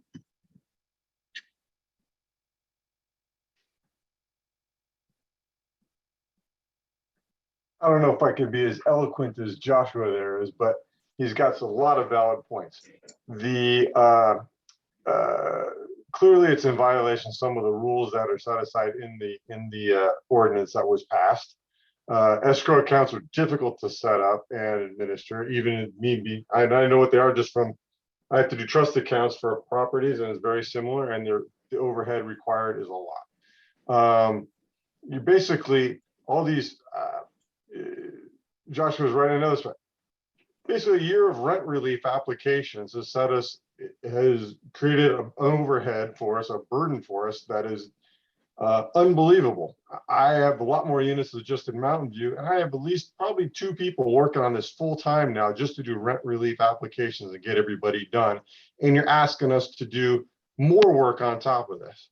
And I think that is unreasonable. I think part of that is you just have to understand how much work and how much crap we've had to go through on top of not getting rent for a lot of these units. And it sucks. I don't see, it doesn't seem to be any sympathy. You don't seem to care. But the answer is there's a lot of burden with these rent relief applications. And then on top of this, have to do rent registry and all this other crap. So there's some good excuses in there. Matt and somebody had some questions specific. I'd like to address them specifically, but I don't recall what they are. And if you want to remind me, I'd be happy to address them. That was really the end of it. I think you guys have to stop punishing landlords excessively for a lot of this crap. Let us get back to renting units and keeping people housed. That's what we do best. Thank you. If I may, I don't see Committee Member Grunwald, but I believe the questions were, oh, here, Committee Member Grunwald, could you re-ask the questions for him? Oh, sure. Mr. Zhao, I think the question was that, are your properties both registered and are the fees paid? And if not, what's been your experience? Or, is there anything that gives you pause about registering? Am I still unmuted or not? I can't tell. We can still hear you. Yeah, no, my units are all registered. I have no problem registering. I think it's just it's a lot of work. I have, because I have a lot of units in San Jose as well, I have one person that essentially does all my registry compliance stuff. It is an extreme overhead. I've got about 275 units in Mountain View. And I was trying to explain this to these people in San Jose. They don't understand it. Maybe you guys do. I have to update my registry on a monthly basis because the number of units I have is so great. I can't do it on an annual basis, if you follow me. And one other thing came into mind that why people may not be registering is that if you can't get an increase if you're not registered, and for the last whatever 2 years, people haven't been doing increases. So there hasn't been any rationale to register, if you follow me.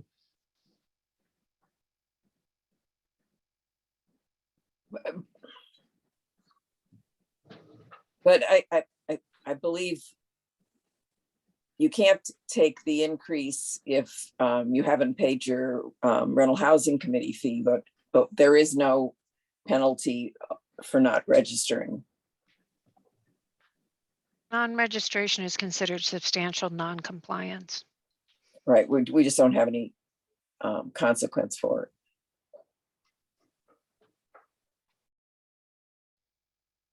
Okay. I'll go ahead and ask Edie Keating to unmute.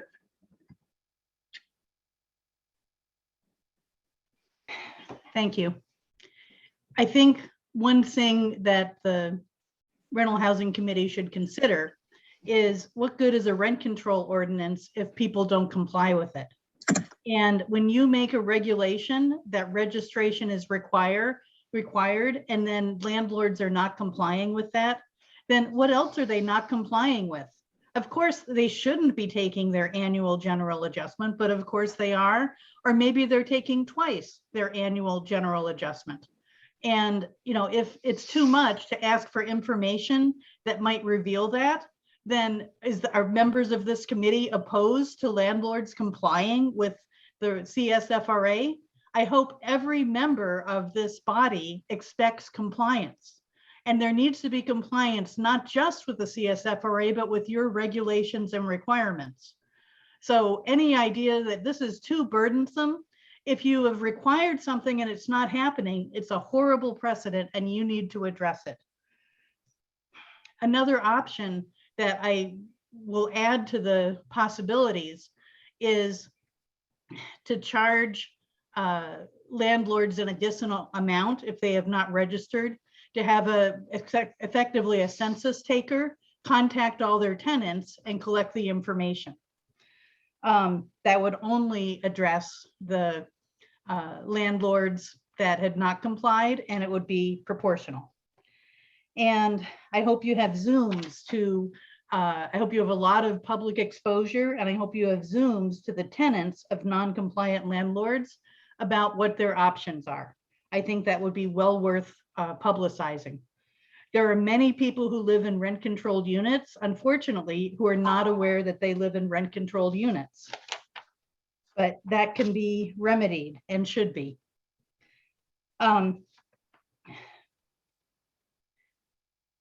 Another question is that you need to eventually, and hopefully not too long, have some mechanism for finding out if the rent registry is accurate. You need to validate backwards with renters. And because if landlords are not complying, you have to ask what else are they not complying with? You need to have validation. I love the idea of the escrow account.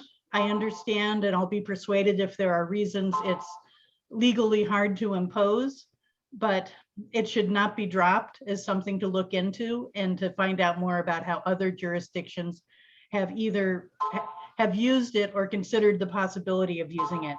You have landlords who are not paying attention to you, and that needs to change. Thank you.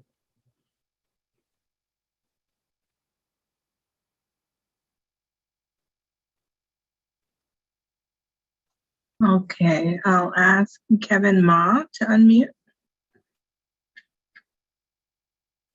Evening, commissioners. My name is Kevin Ma. I would like to remind the committee that the current annual fee is $102. So that means a 1% penalty is $1, and which is relatively low for the area compared to around $200 for East Palo Alto.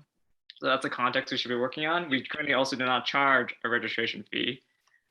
But the fundamental goal is, can a rent control body work well if it doesn't know what the rents are on the ground?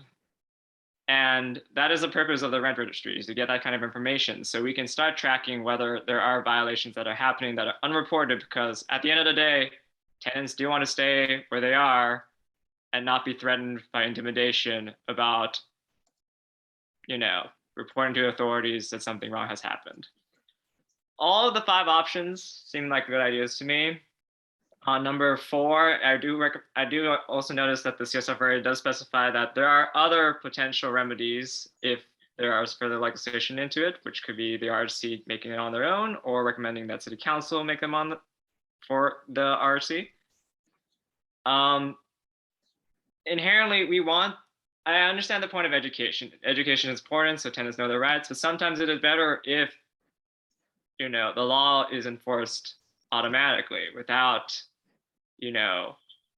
people really needing to take it up on their own hands. If the information is there, it just seems like excessive work, excessive burden on the renter just to say like, oh, I need to learn this law. I need to figure out who to contact. I need to figure out how to file a petition. I understand that is happening now, but the point of the CSFRA is to promote community stabilization. We should not be adding additional barriers that are considered excessive. That is against the purposes of the original ordinance. And that's really all I have to say. So I do support all 5 in at least some form or fashion.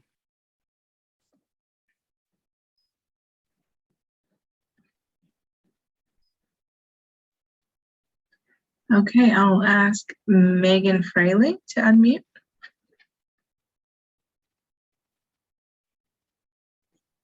Okay, I might have an echo. No, Okay, you don't have an okay, echo. okay. Yeah, you're okay. Yeah, so I just wanted to comment. Yeah, when I was listening to even the question and answer, I just wanted to share, I kind of had this experience where I thought, wow, my whole life, I was so afraid of, I've had 3 in the morning moments where I'm like, oh my God, there's, a traffic ticket that I have to mail in and it's late. Like all of these logistics and the fear. And I wanted to speak because I noticed as I was listening, without even that my response was, oh, I didn't really realize that all of these bureaucracies don't really matter. Like it wasn't even a conscious thing. It was when I heard the question, so are you registered or not registered, to a landlord that was speaking, as if it was something one would publicly say that they hadn't registered. Isn't that required? Like my mind is blown that I actually have less anxiety about violating the law after listening to this meeting. That is bananas. So I guess my point is I looked up some quotes because obviously I am for oversight. I think without oversight or enforcement, rule changes are virtually meaningless. So if we're trying to undermine the CISPRA, go for it. Let's not enforce it, but I would support any of those options as well. But there needs to actually be some teeth to it. So thank you.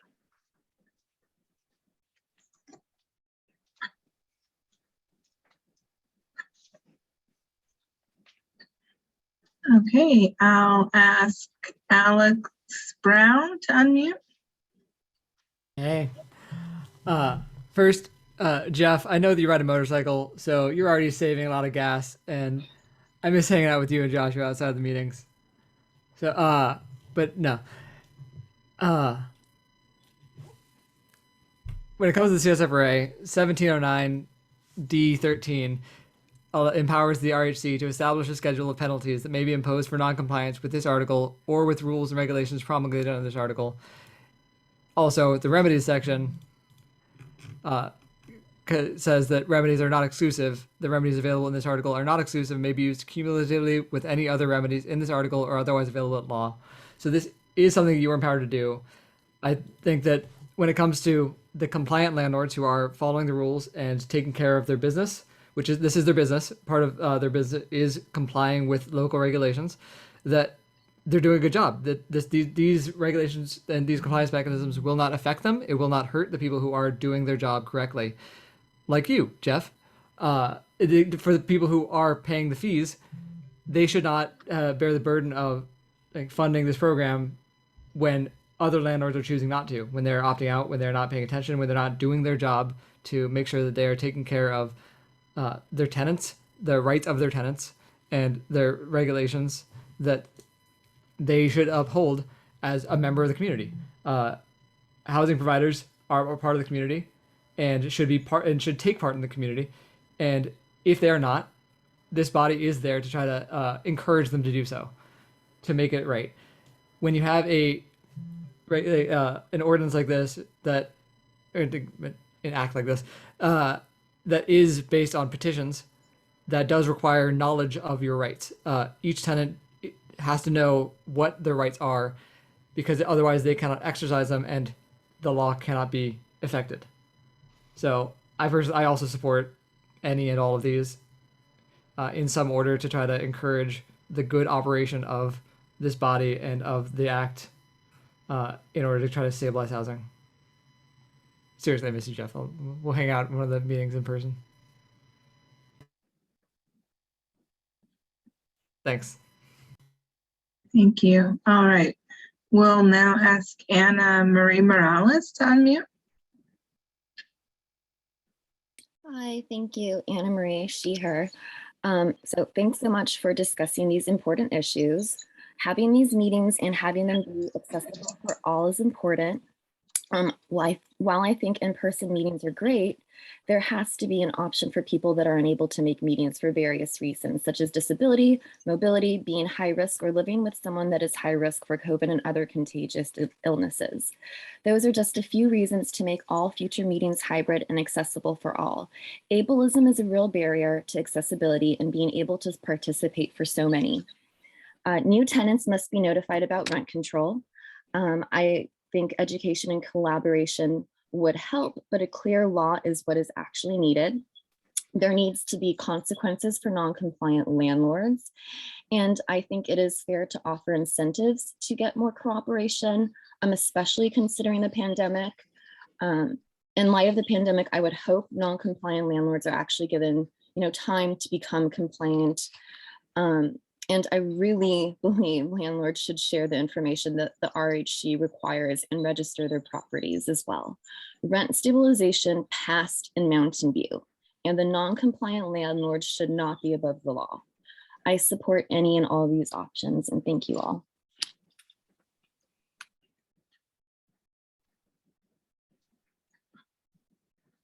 Okay, and I will ask Andrew Bonin to unmute.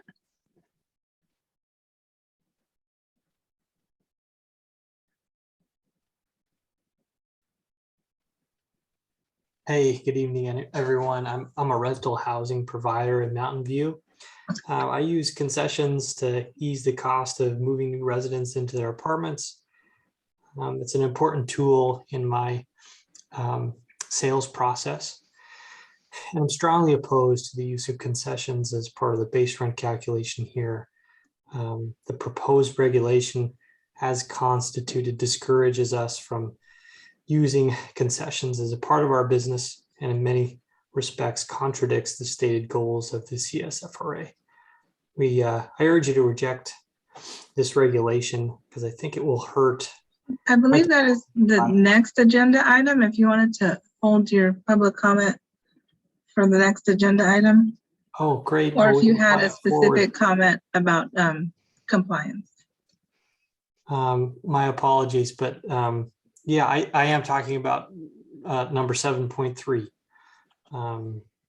So if we could register those comments about that item, I'd appreciate it.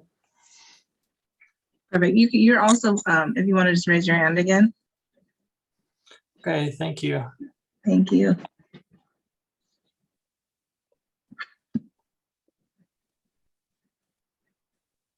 Okay, looks like those are all the hands for item 7.2. Okay, then we bring it back to the committee for deliberation and feedback.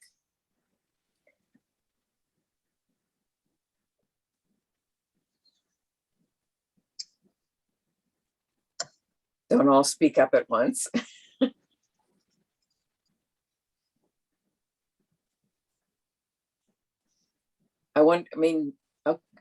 Committee member Ramos, go ahead. I think committee member Vice Chair Haynes Livesay had her hand up first, but if you don't mind, I don't mind either way. Okay, so I think as we start with option 1 and go down, most of us are pretty much okay with option 1, and then we kind of drop off as we go down that list. I'm personally fine with all of the list. But perhaps maybe we can do like staff, we would like you to prioritize option 1, get that through. Then when you're good with option 1, move on to option 2, and we can evaluate as we go, because it'll take time to see results of each of the options. I'm quite honestly, I'm not that patient to wait like a year for each option or something like that. But I'm okay, especially if I don't want to burden staff too much, at least on this. Well, I don't mind. I don't mind asking a lot from staff because they're wonderful and they just tell me if they can't do it. But yeah, if we can start whichever is easier and then pretty much go down the option list, I'm okay with that. But I like all options on the table. I believe there was a request to do a straw poll of each option. Oh, let's do that then. That's what my hand was for. I'd like us to do a straw poll of each option. And I think we should also consider the amnesty idea when we talk about the fees item. Okay, so let's start with number 1.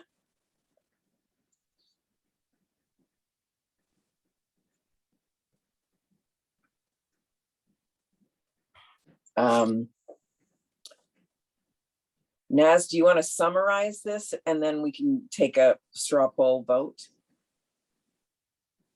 Sure. So just to summarize, option 1 would be to send non-compliance letters to landlords. I mean, not to landlords, excuse me, to tenants of landlords who have failed to comply with non-payment of fees, registration, and any other requirements of the CSFRA, and really what requirements would lead to a non-compliance letter being sent to tenants is up to the Rental Housing Committee to decide. So that is the first option. Okay, so let's take a straw poll. Andre, do you want to just call the roll? Yay or nay? Sure. Just put up the hands maybe. Yeah. Oh. So what would putting up the hands, would it say yes or no though? For option 1, hand up is yes.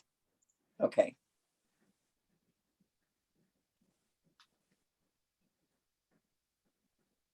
I have a question though. So the question is, if, let's say we like 2 or 3 of these, we're just basically saying yes to this one and then we'll whittle them down? Is that what we're doing? No, it's not an official vote. We just try to gauge the interest of each member for each of the options. Okay, thank you for that. Thank you for that. I just wanted to make sure that I wasn't voting for something that I didn't want. So, okay. And to clarify, it's not an either or. You don't have to pick just one. If you like more than one option, you can raise your hand for multiple options. It looks like we have full agreement on this one. I see every member of the committee with hand raised. Yay, we're making progress. So then we go to option 2. Everybody lower their hands. Staff has a question. Is it beneficial to have the option on the screen while we're discussing it and then Yes. bring it down for while Yes, we're voting? very much so. Can we leave it up there while voting?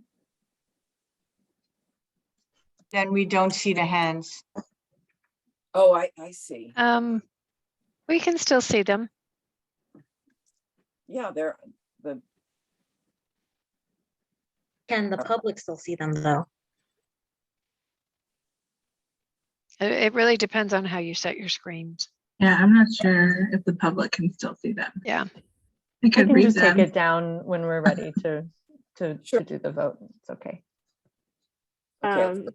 Yeah, so to summarize the second one, this would be either maintaining a list on the CSFRA program website or some sort of searchable option connected to the database. Again, those are details that can be figured out at a later time, but just gauging the interest of having a publicly accessible list of non-compliant properties. And again, what non-compliance means would be determined by the RHC, whether that includes non-payment of annual rental housing fees, registration of the units, or compliance with other requirements.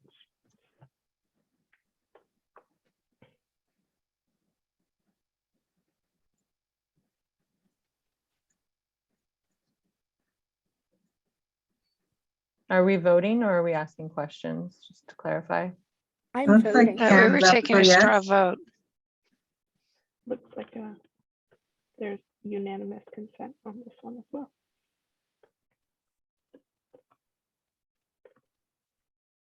Or unanimous interest, I will say. Very nice. Okay, so we go on to number 3.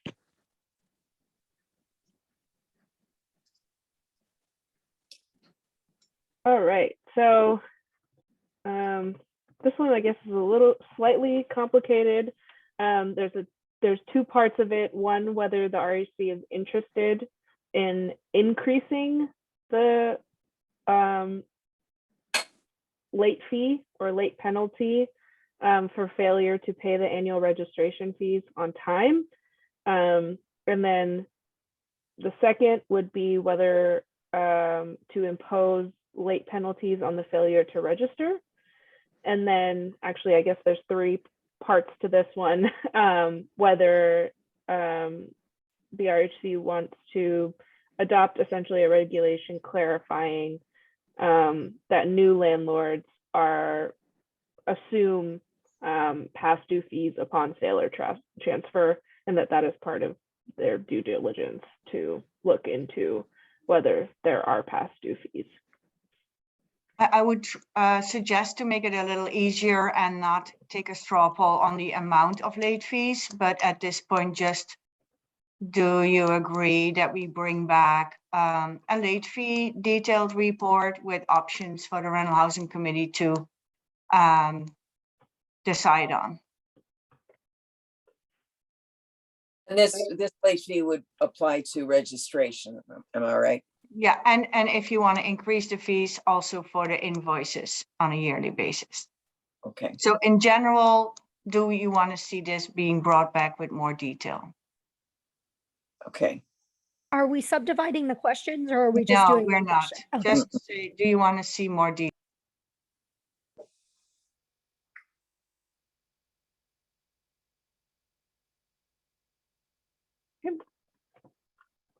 Unanimous interest in that one as well. I realize I can't raise my hand for a question right now since my hand's already raised, but and I'm not a voting member, so take my straw poll raised hand with a grain of salt. Again, I think with this one, with the registration, just that I'd ask that clarity of how often, and Anki and team, maybe keep me honest on what we already have, but do we call out how often they need to update the information about each unit? Per what Mr. Zell said, is it since he has 207 units, does he need to be updating within a certain number of days after the person vacates or the unit is vacated? 30 days. 30 days. Okay. So it's not, okay. And then are we very clear about how do we already have explanation as to how it's going to be used or how the data is going to be used? That's definitely a consideration. I don't think we can make it more clear. Absolutely. Okay. Yeah, I guess the caveat on my my hand there is just to really be thoughtful about what registration means and what being in compliance with registration means, and what are the beyond the fees, what are the implications of not being in compliance with registration? Thank you.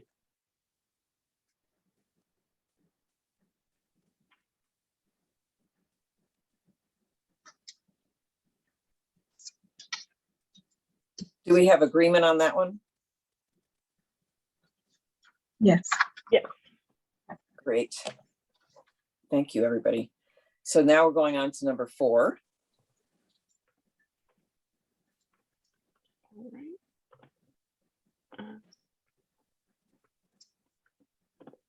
Taking notes while I do that. So the 4th option is a tenant rent withholding petition. This is essentially would create a petition process whereby tenants could request to withhold their rent if their landlord fails to be in compliance with any of the requirements, again, including payment of the annual rental housing fees, registering units, or complying with other requirements. So is there interest in coming back with a more detailed outline of what such a program or petition process would look like?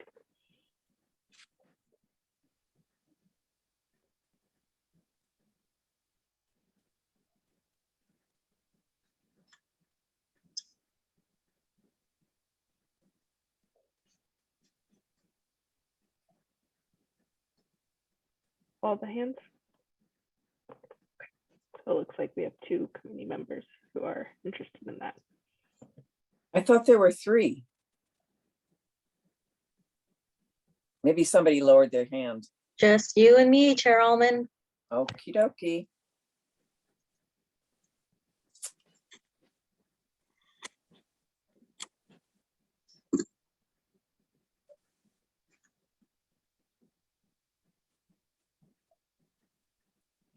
So then we have option 5. Yes, option 5. So option 5 is a comprehensive administrative citation program, whereby the program would administer a notice to cure a violation to a landlord, would provide them with a certain amount of time to cure that violation, and then if the violation is not cured within that time, would issue a citation with an associated penalty, and there would be a schedule of penalties. And essentially, I guess, if I were to come back with more, if staff were to come back with more information, it would be detailing what that schedule of penalties would look like, how it would work, and whether it would apply on a landlord by landlord basis, whether it apply property by property. All of those details would be included. So is there interest in coming back with a more detailed proposal for what an administrative citation program might look like?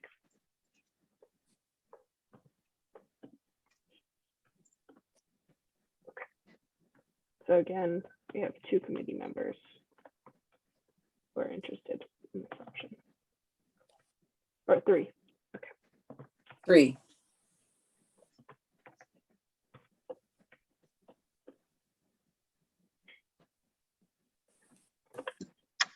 All right.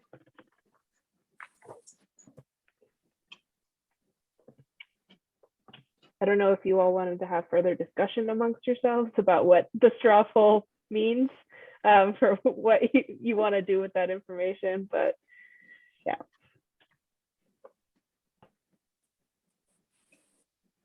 I guess one question that I have is, with the straw poll and the discussions that we've had, do you have enough information from us to come back with recommendations at a later date? I would like to know if the majority feels we need to bring the escrow petition back, since there were only 2 people interested in the escrow option, which is not the majority of the Rental Housing Committee.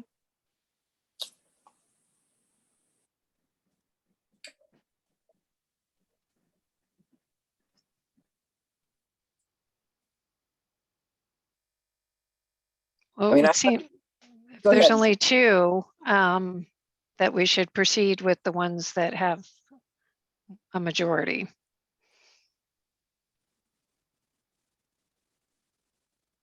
All right, so we will come back with more detailed outlines of what options 1, 2, 3, and 5 might look like at another committee meeting. Great. Do we want to set this for the next committee meeting, or? I think we need to. I don't want to over promise here. Yeah, we may have to spend some time thinking about working on it. You need some time for the turnaround. Yeah, for sure. All right. Okay. All right. Thank you all. May I ask the chair a question of timing? Yeah. It is now 9:37 and we still have a couple of agenda items to go through. Is there any interest in postponing any of the agenda items? I was thinking of that myself, but I'd be interested in hearing what folks have to say. I would say 7.3 could be postponed. Member Ramos? I feel like we'd be more informed of the decision for one thing is how many people currently in attendance have been waiting for any of the items. That would be important to know, and they should have an opportunity to speak if that is the case. And also, is any decisions that need to be made that are time sensitive? The budgetary agenda item is more time sensitive than the amendments of the CSFRA. That's what I thought. I mean, you have to go to the council with recommendations on the budget, don't you? Not for the MHRSO, but eventually they all need to be incorporated in the city budget by the end of the fiscal year. Right. Whereas the regulations can wait 1 month. Vice Chair Haynes-Lipsey. Yeah, I would be supportive of pushing 7.3 back. I do think there's some comments that were raised in some of the communications that we received prior to the meeting that it would be interesting to drill into a little bit. And I don't believe we're going to have the ability to do that tonight. So while I completely understand and respect that folks have taken 2.5 going on 3 hours out of their night to come potentially comment on those items, I do think if we're going to push an item, 7.3 makes more sense than 7.4. Right, and we do have a lot of correspondence that we received, which we can digest and incorporate in the conversation next time. And we understand, and I just really appreciate people's patience on this.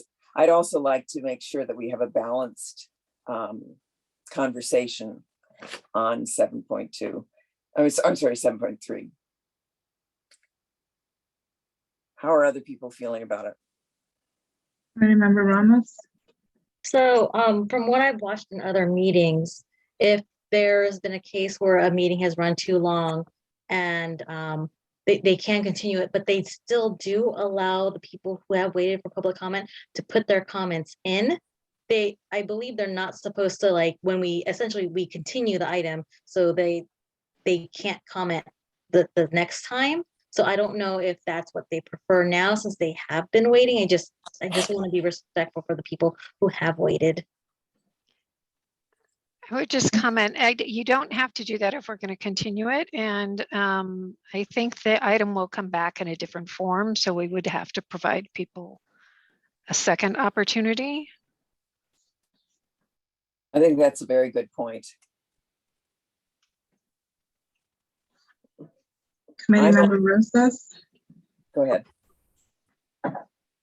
I would agree with Councilmember Ramos. I'm sorry, Committee Member Ramos, in regards to people who actually have been waiting such a long time to comment on this issue.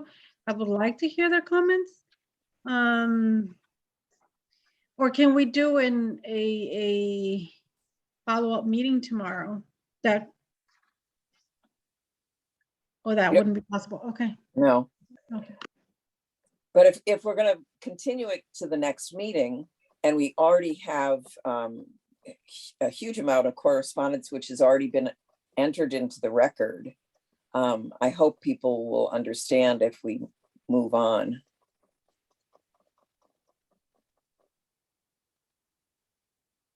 So I think you need to take a vote whether or not to postpone the next item. Okay. Andrea, do you want to call the roll?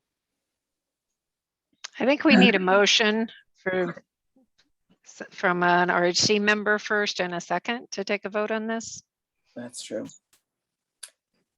Vice Chair Enrique? I will motion to move item 7.3 off of tonight's agenda and continue it to till the April agenda and move forward with item 7.4.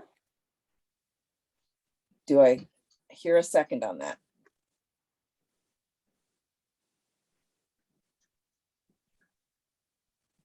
Committee Member Ramos? I might provide a friendly amendment. Depends on how the vice chair feels about it.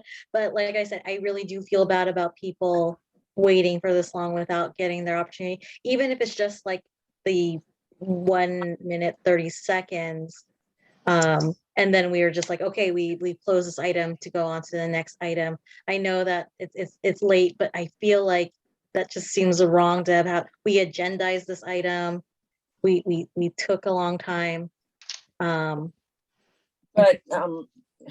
Committee Member Ramos, we have postponed items in the past, many times. And I feel like if we're going to open it up, then we're already agendizing it for this meeting.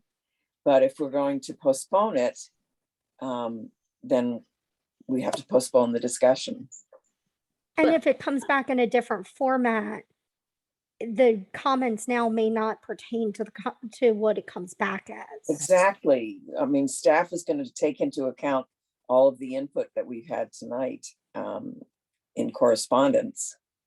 But I am positive that every single time we have deferred something, there weren't people waiting to comment. Otherwise, we would have let them comment. I remember always specifically asking for that whenever we have deferred something. I think if you are going to allow them to comment, you have to allow them the 3 minutes under your rules. You can only reduce the 3 minutes if there are more than 15 speakers, and we only have 11 people in attendance right now. Perhaps is it possible to have attendees indicate by raising hands if they feel that they need to comment tonight on this item, or if they're content holding their commentary, then they do not raise their hand? Are we allowed to do that? Suppose we could do that. We could ask how many people want to comment tonight, knowing that the item will be brought back and most likely in a different form. I mean, it's an idea. It could be a terrible one. I really feel like, we should do this in a clean way. If we're going to bring this back, we're going to take into account all the correspondence that's come in and any input that comes in the meantime. And we will be bringing it back in a different format, perhaps more palatable to the public. But I just, it feels weird to open it up to comment and not have it on the agenda. There's also a hand by Committee Member Porter-Zella. I just wanted to second the motion. You're seconding the motion to postpone. Thank you. So now we can take a vote. Yes. Okay, we'll start with committee member Partidizella, Aye. committee member Rosas, Nay. committee member Ramos. Nay. I'm missing Vice Chair Haynes Livesay Aye. and Chair Almond. Aye. That motion passes 3 votes to 2. And I just want to say to the public that I really appreciate that you've hung in there all this time, and we will certainly take enough time at our next meeting and make sure that everyone gets a chance to speak. This is in no way a vote against or for this proposed regulation. And it's just a matter of wanting to give enough time in the next agenda. And thank you all for your incredible patience. Okay, so we will go on to 7.4, Mobile Home Rent Stabilization Program recommended budget for fiscal year 2021-22 and fiscal year 2022-23. We will now move to item 7.4, recommended budget for 2021-22. Sorry, the script repeats this. We will begin with a presentation from staff. Good evening, Chair and members of the Rental Housing Committee. I would like to give a presentation on a proposed budget for the newly incorporated Mobile Home Rent Stabilization Ordinance, and for the Rental Housing Committee to review and provide feedback on these recommendations. I'm trying to get this block away. Okay. In section 46.98, the Rental Housing Committee is assigned to with powers and duties to implement and administer the MHRSO, and that includes establishing a budget with all the additional tasks that come with that, such as hiring of staff and charging annual space rental fees in an effort to support that budget.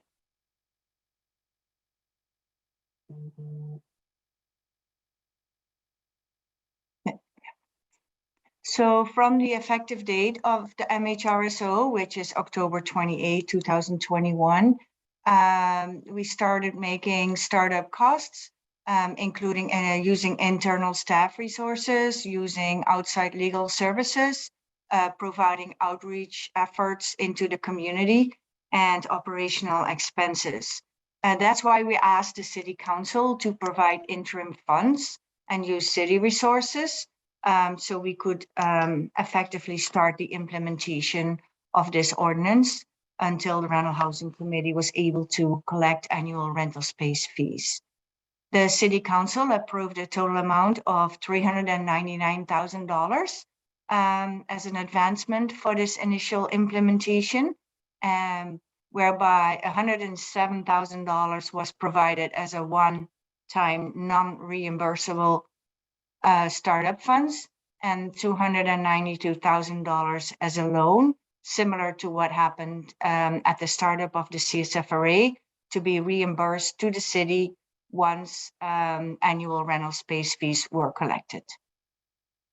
So again, this is an overview of how the City Council decided to provide the funds. The $107,000 is a one-time startup fund that does not need to be reimbursed back to the city, and the $292,000 that eventually needs to be returned to the city. So the next outline we'll go over the proposed budget for 21-22 first, and then the one for 22 and 23, and explain the expenditures and revenues for each of these fiscal years. We then will ask for public input and committee direction and we'll discuss the next steps. So first, we look at fiscal year 2021-22 with a total advanced fund of $399,000, which is divided into the following key components. We allotted $135,000 towards staffing with a partial year new analyst position as approved by City Council, and payment for CSFRA staff that has been working on implementation of this ordinance. And there's a general operating cost budgeted for $60,200, a database IT system for $30,000, $25,000 for the one-time development and addition of mobile homes into the database, and $5,000 for annual licensing and maintenance fees. For third-party professional services, $130,000 is budgeted. This includes outside legal services, hearing officer services, consultant fees, and translation services. And then as a last key component is the city resource administrative support of 15% of the budget in the amount of $43,800. The 15% is what has been used in all the years at the CSFRA from 2017 onwards as an amount that the city in general uses for these types of providing services until a next fee study is being planned by the city, at which time both the CSFRA and the MHRSO programs will be included in that fee study budget. So taking this proposed budget into account, usually the annual space rent fee is intended to be the full cost recovery of the program costs. So for the year 2001-2002, the total budget is $399,000, but we do not have to pay back the $107,000 that the city provided. So dividing the $292,000 by the 1,130 rental space units would come out to $258.40 per rental space for this fiscal year.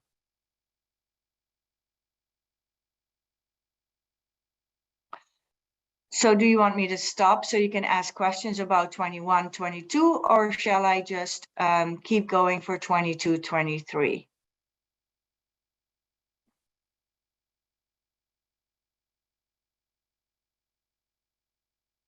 I'm not seeing any hands. I think it's okay to go ahead. Okay, I will continue. So for fiscal 2022-23, we're talking about a full year, whereas for this fiscal year, we started back in October.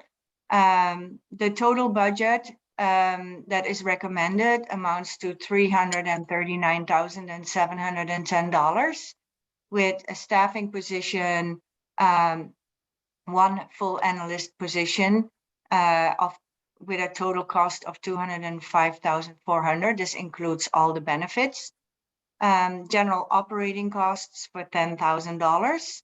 The annual licensing and maintenance fees for the database system of $5,000. And third-party professional services for $75,000, which includes legal, hearing officers, consultants, litigation, and translations. And again, the city resources administrative support of 15%, which amounts to $44,310. So if we do the same exercise as what we did for the previous fiscal year, we divide the total budget divided by 1,130 units, which amounts to a $300.60 annual fee per space for next fiscal year.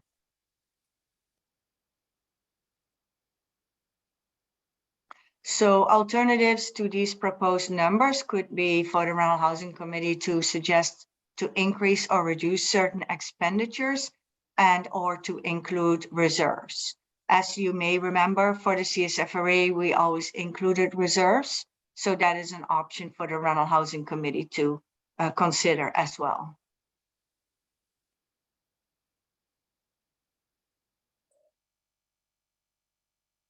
I have a question, Anki. The staffing for the upcoming year, 22-23, only lists the full-time analyst position. Aren't there also going to be percentages of other staff being? Yeah, so what happens in reality is that in total, we see that the equivalent of one full-time analyst will be charged to this program. That can mean that the MHRSO analyst also might provide 20% of their services to CSFRA, and other CSFRA staff might provide 10% of their services to the MHRSO, but that the total budget for that staffing would not be more than $205,400. Okay, that's what I want to know. Next slide, please. Oh, so the next step would be for the Rental Housing Committee to ask any questions and deliberate, then the public comment, and then after receiving the feedback, a budget will be presented to the Rental Housing Committee on April the 25th in the next meeting.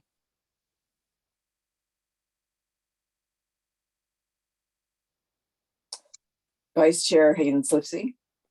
I do have a question. I'm trying to drill into that 15% for indirect and administrative costs. Is that equivalent to the interfund expenditure transfer? That's that exactly we do? the same thing. That's the same thing. Yeah. Okay. Yeah. And we're just using an estimate right now because we've never been included, even for the CSFRA, in the cost analysis for the city? That's correct. And it is also the exact same percentage that is being used for other programs and services that use city support. So the real cost may be higher or lower once we do the actual fee study. So basically, we can't cut into that number at all. Well, you can as the Rental Housing Committee, but we as staff heavily rely on our support system within the city, whether that's finance, HR, IT, data processing, invoice payments. It's very interrelated. We use the city's website. I mean, we use a lot of the resources that come from the city. Sure. Okay. That's all. Thank you. It does seem like we should build in reserves. Would that mean that we also have to increase the rate fee in order to include that? Yes, yes. Committee Member Ramos. So I see how the city gave us some part grant, some part loan, which thank you, city. I'm looking at the fee and I do notice that it's different from our fee that we usually do to regular landlords, to apartment landlords, not that they're any less regular. Okay, but do you view that the 300 annual fee is more something that we are looking at sustaining throughout the time? What I would like to say is if we take the CSFRA, for example, I mean, we thought that in the beginning we have to make best estimates and we could gradually see what the annual budget would kind of flatten out on. which I think we have seen in the CSFRA. So for this ordinance, I think it takes a little bit of time to see what the actual annual cost and revenues would predict for us. Okay, because I remember when we first did our fees, it was high to start out with because we also needed to pay back the city in pretty much one go. And so that made the thing high, but I don't want us to, because I feel like we're telling this to the city that these are what the fees are, and that might get the city to act. We can't say how they'll act, but I'm pretty sure they're going to be looking at those numbers and seeing how to not make things difficult. But I would like to see if there was a sense of, if we do get a sense of, I'm doing a lot of hypotheticals, so I'm really sorry for that. Like if a sense of, if the city did give us an initial starting fee, how high are the fees, or how will the fees be as we go on year by year, kind of thing. I don't know if that made any sense. Well, if you compare the year fiscal 2022-23, that's without any city help or funds. So that would look like what a real budget would look like in our best estimates. So that's the blueprint there. So would their fees start to look more like the CSFRA fees? No, I'm saying the 2022-23 looks like a realistic budget with realistic fees. Oh, fun time. Okay, I'll let the city decide that. Thank you. No, actually, the rental housing committee needs to decide that.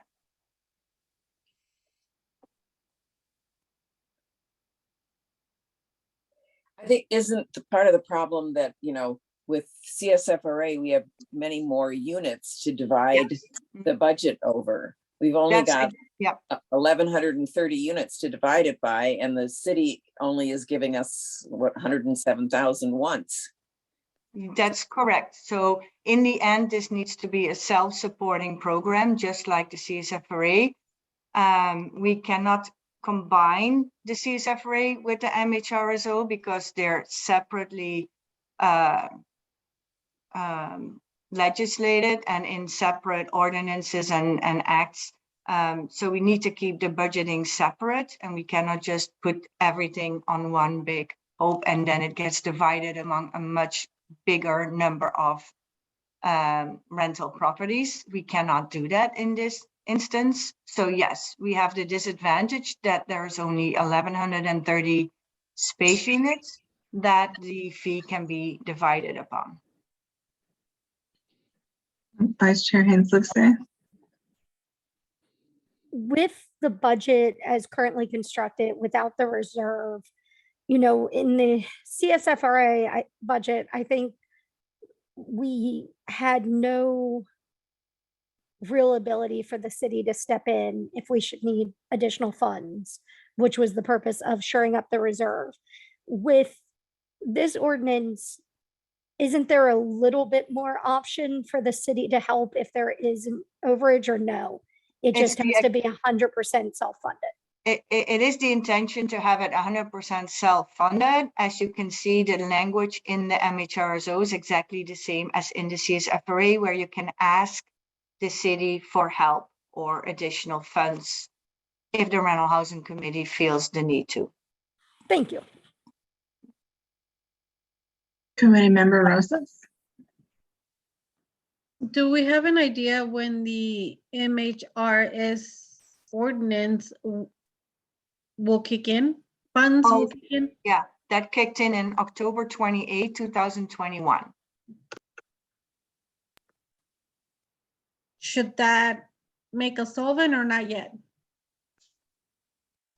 Just that the ordinance became effective does not make us solvent.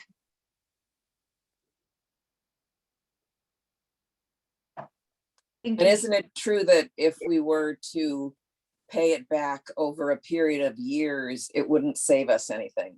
Isn't that true? Well, I mean, if you add the payback over the next coming years, the next coming year fees will be higher than what we currently predict for 22, 23. Wow, yeah, that's what I thought.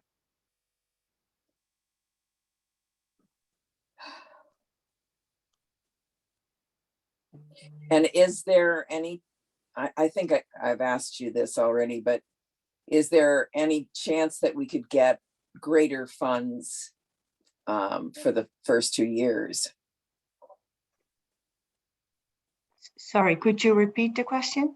Is there any sense that we could go back to the council and ask for more? I Well, mean, you can always ask, but we kind of provided them with the estimated budget for this year, the total budget, and this is what they decided to provide for this program.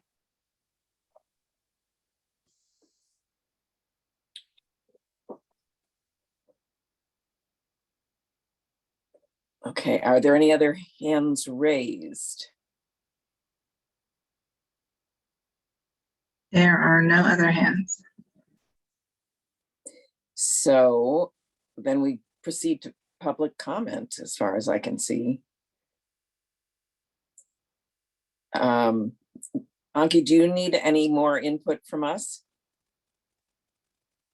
Maybe after the public comment, you can provide us with feedback or things that you would like to see added or changed. Okay, okie doke. Would any member of the public on the line like to provide comment on this item? If so, please click the raise hand button in Zoom or press *9 on your phone. Staff will display a countdown timer on the screen.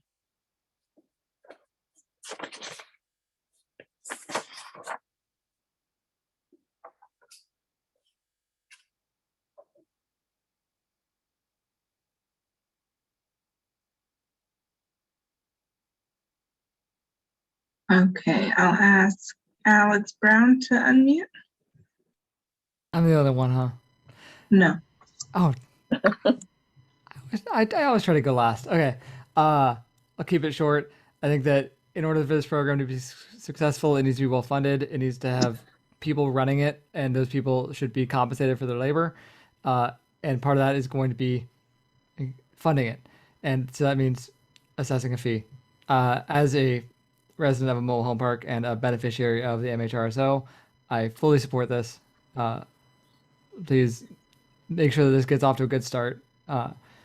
Don't try to cut it lean before it actually is able to get off the ground. Thanks.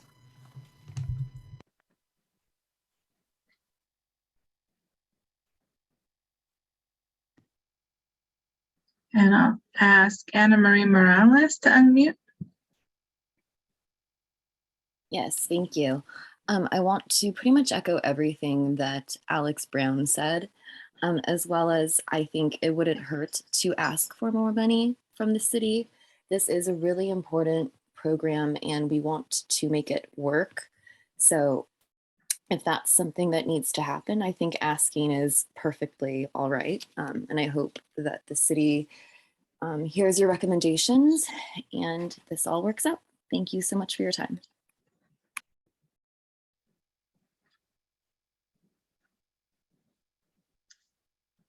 Okay, those are all the hands for public comment. Okay, so then we go into committee deliberations and feedback. I know the hour is late, but staff needs some input. Committee Member Ramos. I can get us rolling. And so I am not inclined to cut anything. So I'll start off with that. The fee seems really high to me. But I know that this budget is going to be for city council and they can decide whether or not they want to give us more money or not. I actually don't even think we have to ask them. We just have to show them the numbers. I mean, I don't mind saying that we wouldn't mind getting money from them, but I feel like that's implied. So that is my general feedback on the budget as it is. Vice Chair Hans Lipstadt. Just to help me understand, will this budget with the actual line items go back to city council? I thought it worked like any other CSFRA budget. So effectively, city council won't review this item again unless perhaps there's public comments when they do their actual budget setting for the future years or something like that. I don't think That's there's any correct. other. Mhm. Yeah. So, I mean, I don't see anywhere else we can really cut either. I don't like that 15% number. It seems too high for a program that's springing off of another program that already has things like computer towers, monitors, some of the indirect administrative costs that you would roll into that number.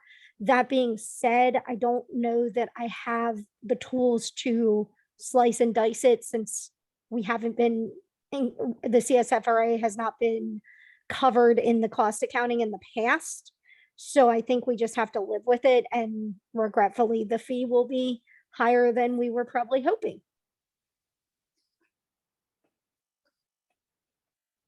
Committee Member Greenwald. Sure.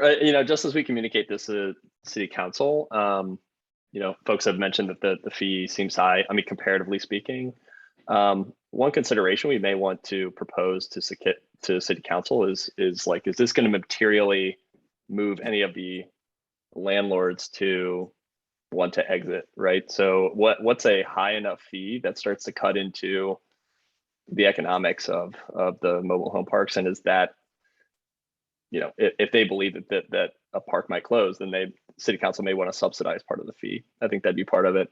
I think the other thing to consider, I think this budget seems pretty bare bones. I think probably to keep the fee low, which again, I think is trying to strike the right balance. But we've seen litigation costs, they can get unexpectedly high. And what might that do? And I think just being forthcoming with city council when communicate this with any comparison or any kind of information we have might be helpful in helping them determine how much they might want to subsidize this. Committee Member Rosas. I just think, I just wanted to mirror Committee Member Ramos' comments, what she said, and then add that I'm pretty sure the landowners from the mobile home parks are making substantial amount of income that they would definitely would rather pay the fee than exit the market.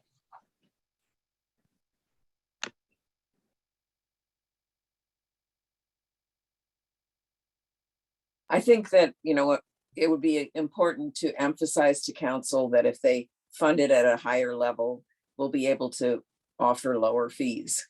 Just, maybe a simple blanket statement like that.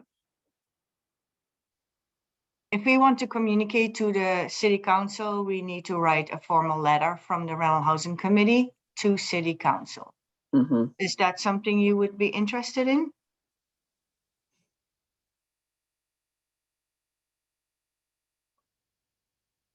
I'm not going to answer for the committee, but. Committee Member Rosas had a hand. I just was going to ask, do you want us to raise our hand, or how would you want us to answer that question? I would like to understand the interest of the Rental Housing Committee, and if yes, what exactly you would like to communicate.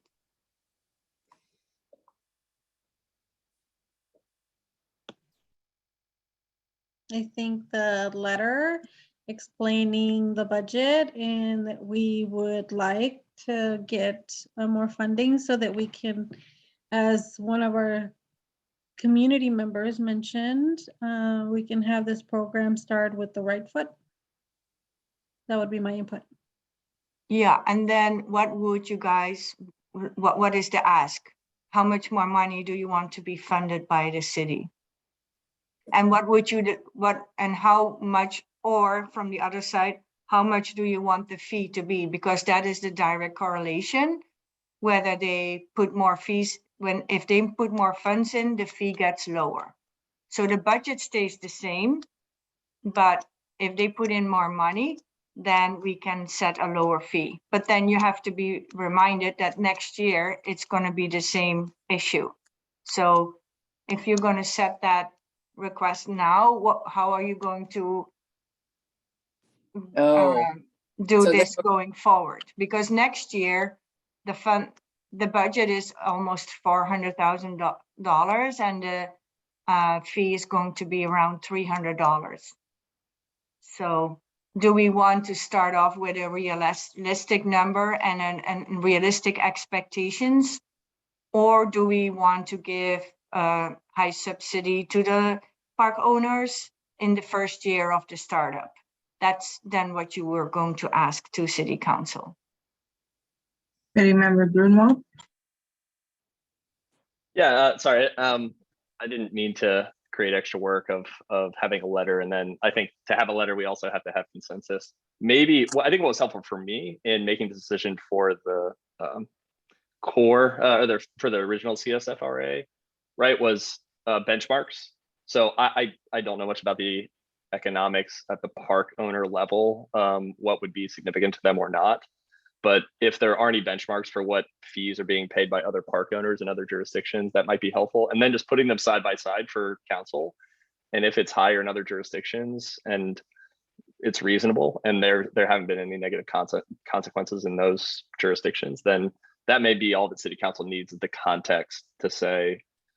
And if we are much higher, then they may say, well, maybe we should try to subsidize this to get this to the so I can amount. bring that back to the Rental Housing Committee in the next meeting, and then you can make a decision whether or not you want to approach the City Council with your request. I think it's too vague to give the City Council an overview of what is being charged in other jurisdictions, and then for them to make some kind of decision that is, I think if you make a request, it needs to be as specific as possible.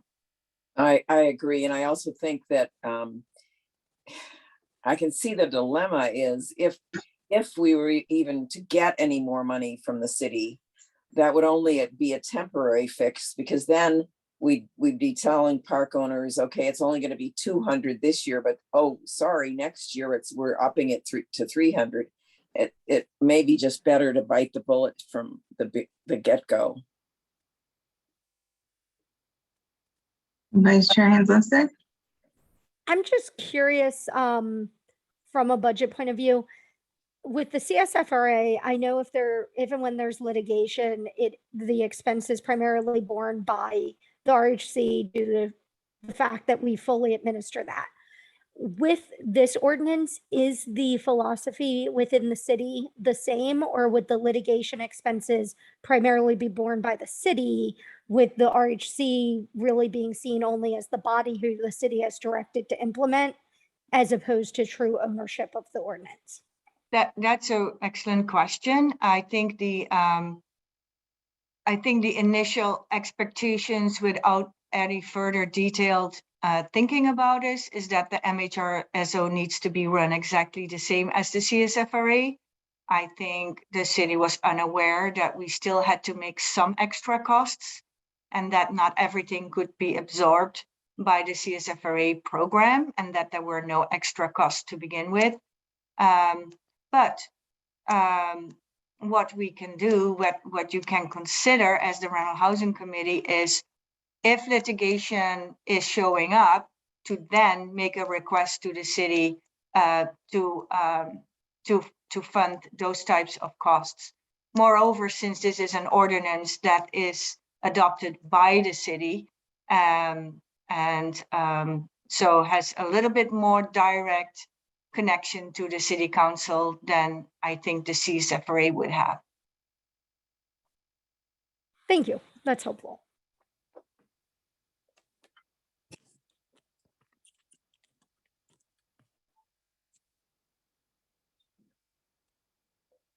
Sorry, my computer was losing power.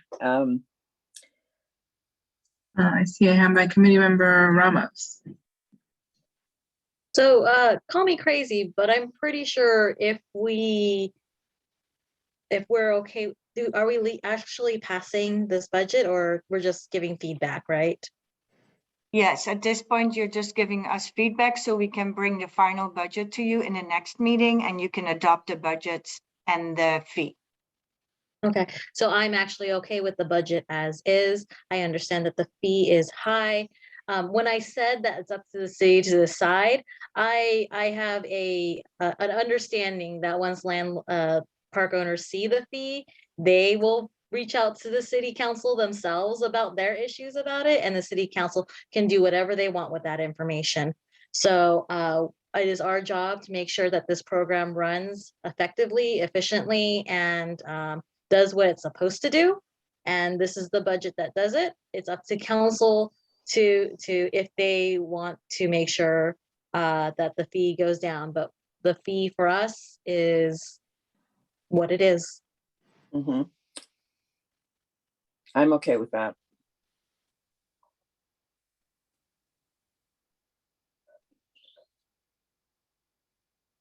So now,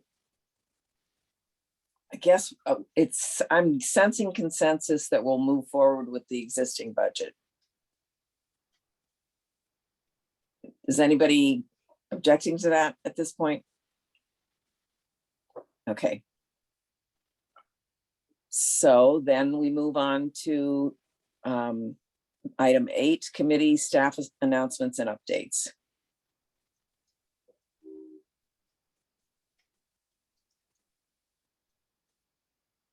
I will hand it back to staff for presentation.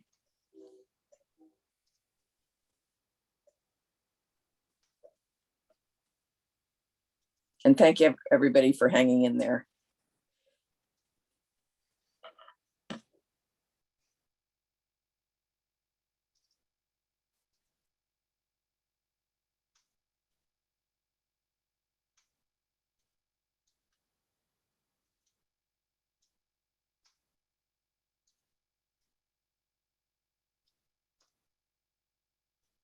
Are we having computer difficulties?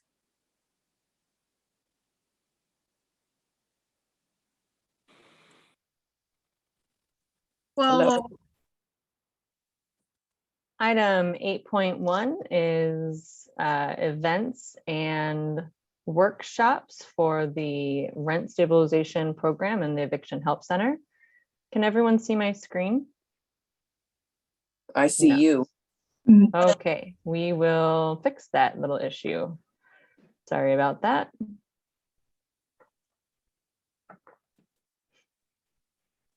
There we go. Okay. Andrea, would you like There to we go. present? Yes. All right, so let's just quickly go over the upcoming events and workshops. So we are having a busy next couple of days. As Patricia mentioned earlier, we have extended the hours for the Eviction Help Center starting tomorrow. So Tuesday, Wednesday, and Thursday of this week, we will be holding Eviction Help Center hours from 10 a.m. to 5 p.m. We will be at the Mountain View Library in the first floor program room, which is right next to the front door elevator. So you can find us there. We will be helping with rent relief applications. We will be helping tenants and landlords understanding eviction notices. And also we will have community partners there, including legal services. We are also holding some upcoming webinars in April. So the first one to come up is the Mobile Home Rent Stabilization Ordinance MOU public meeting. That will be Thursday, April 7th at 6 p.m. You can find the link to that on the website.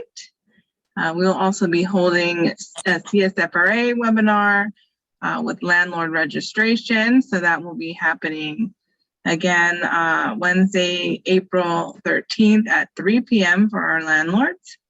And our final webinar series in April will be evictions and understanding the next steps coming up in April. So we will have two. We'll have a landlord-focused webinar April 19th at 3 p.m. And then we will also have a tenant-focused webinar April 20th, the next day at 6:30 p.m., which will be bilingual English and Spanish. Any questions about our events or workshops? Committee Member Rosas? Oh, you're on mute. Sorry, not a question, but more of a comment. And I was at a community meeting where you were part of, and I wanted to give you props and your team because we definitely ran late. We definitely ran late, and you were troopers and stayed as late as we were, answer all the questions. I love the translation. Everybody, I think, left the meeting with knowing what we were talking about. So I was happy to hear that. And I just wanted to, give props to the RHC team. They did a great job. I was really happy. I was there as a community member as well. So, but I was glad to see the presentation. Also, I do want a question in regards to the coin service. Are we going to be bringing that up in the future?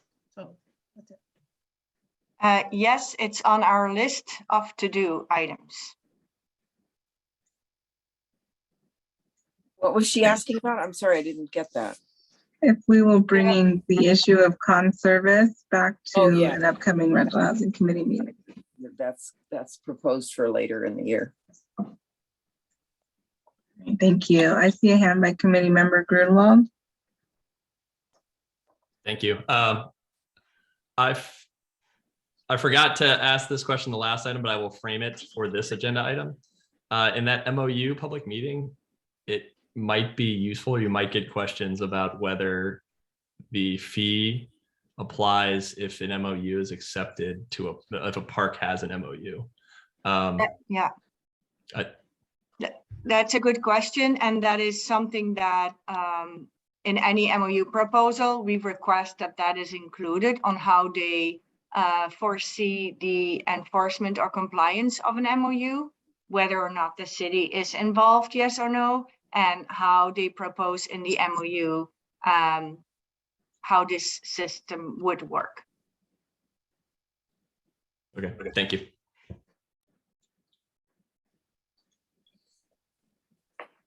Are there any additional comments or announcements from committee members or city staff?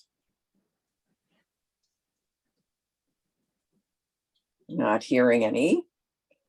Then the meeting is adjourned at, this is a record for us, 10:28 p.m. The next rental housing committee meeting is scheduled to be held on Monday, April 25th, 2022 at 7 p.m. Everybody get some rest. Thank you all for your participation. Good night.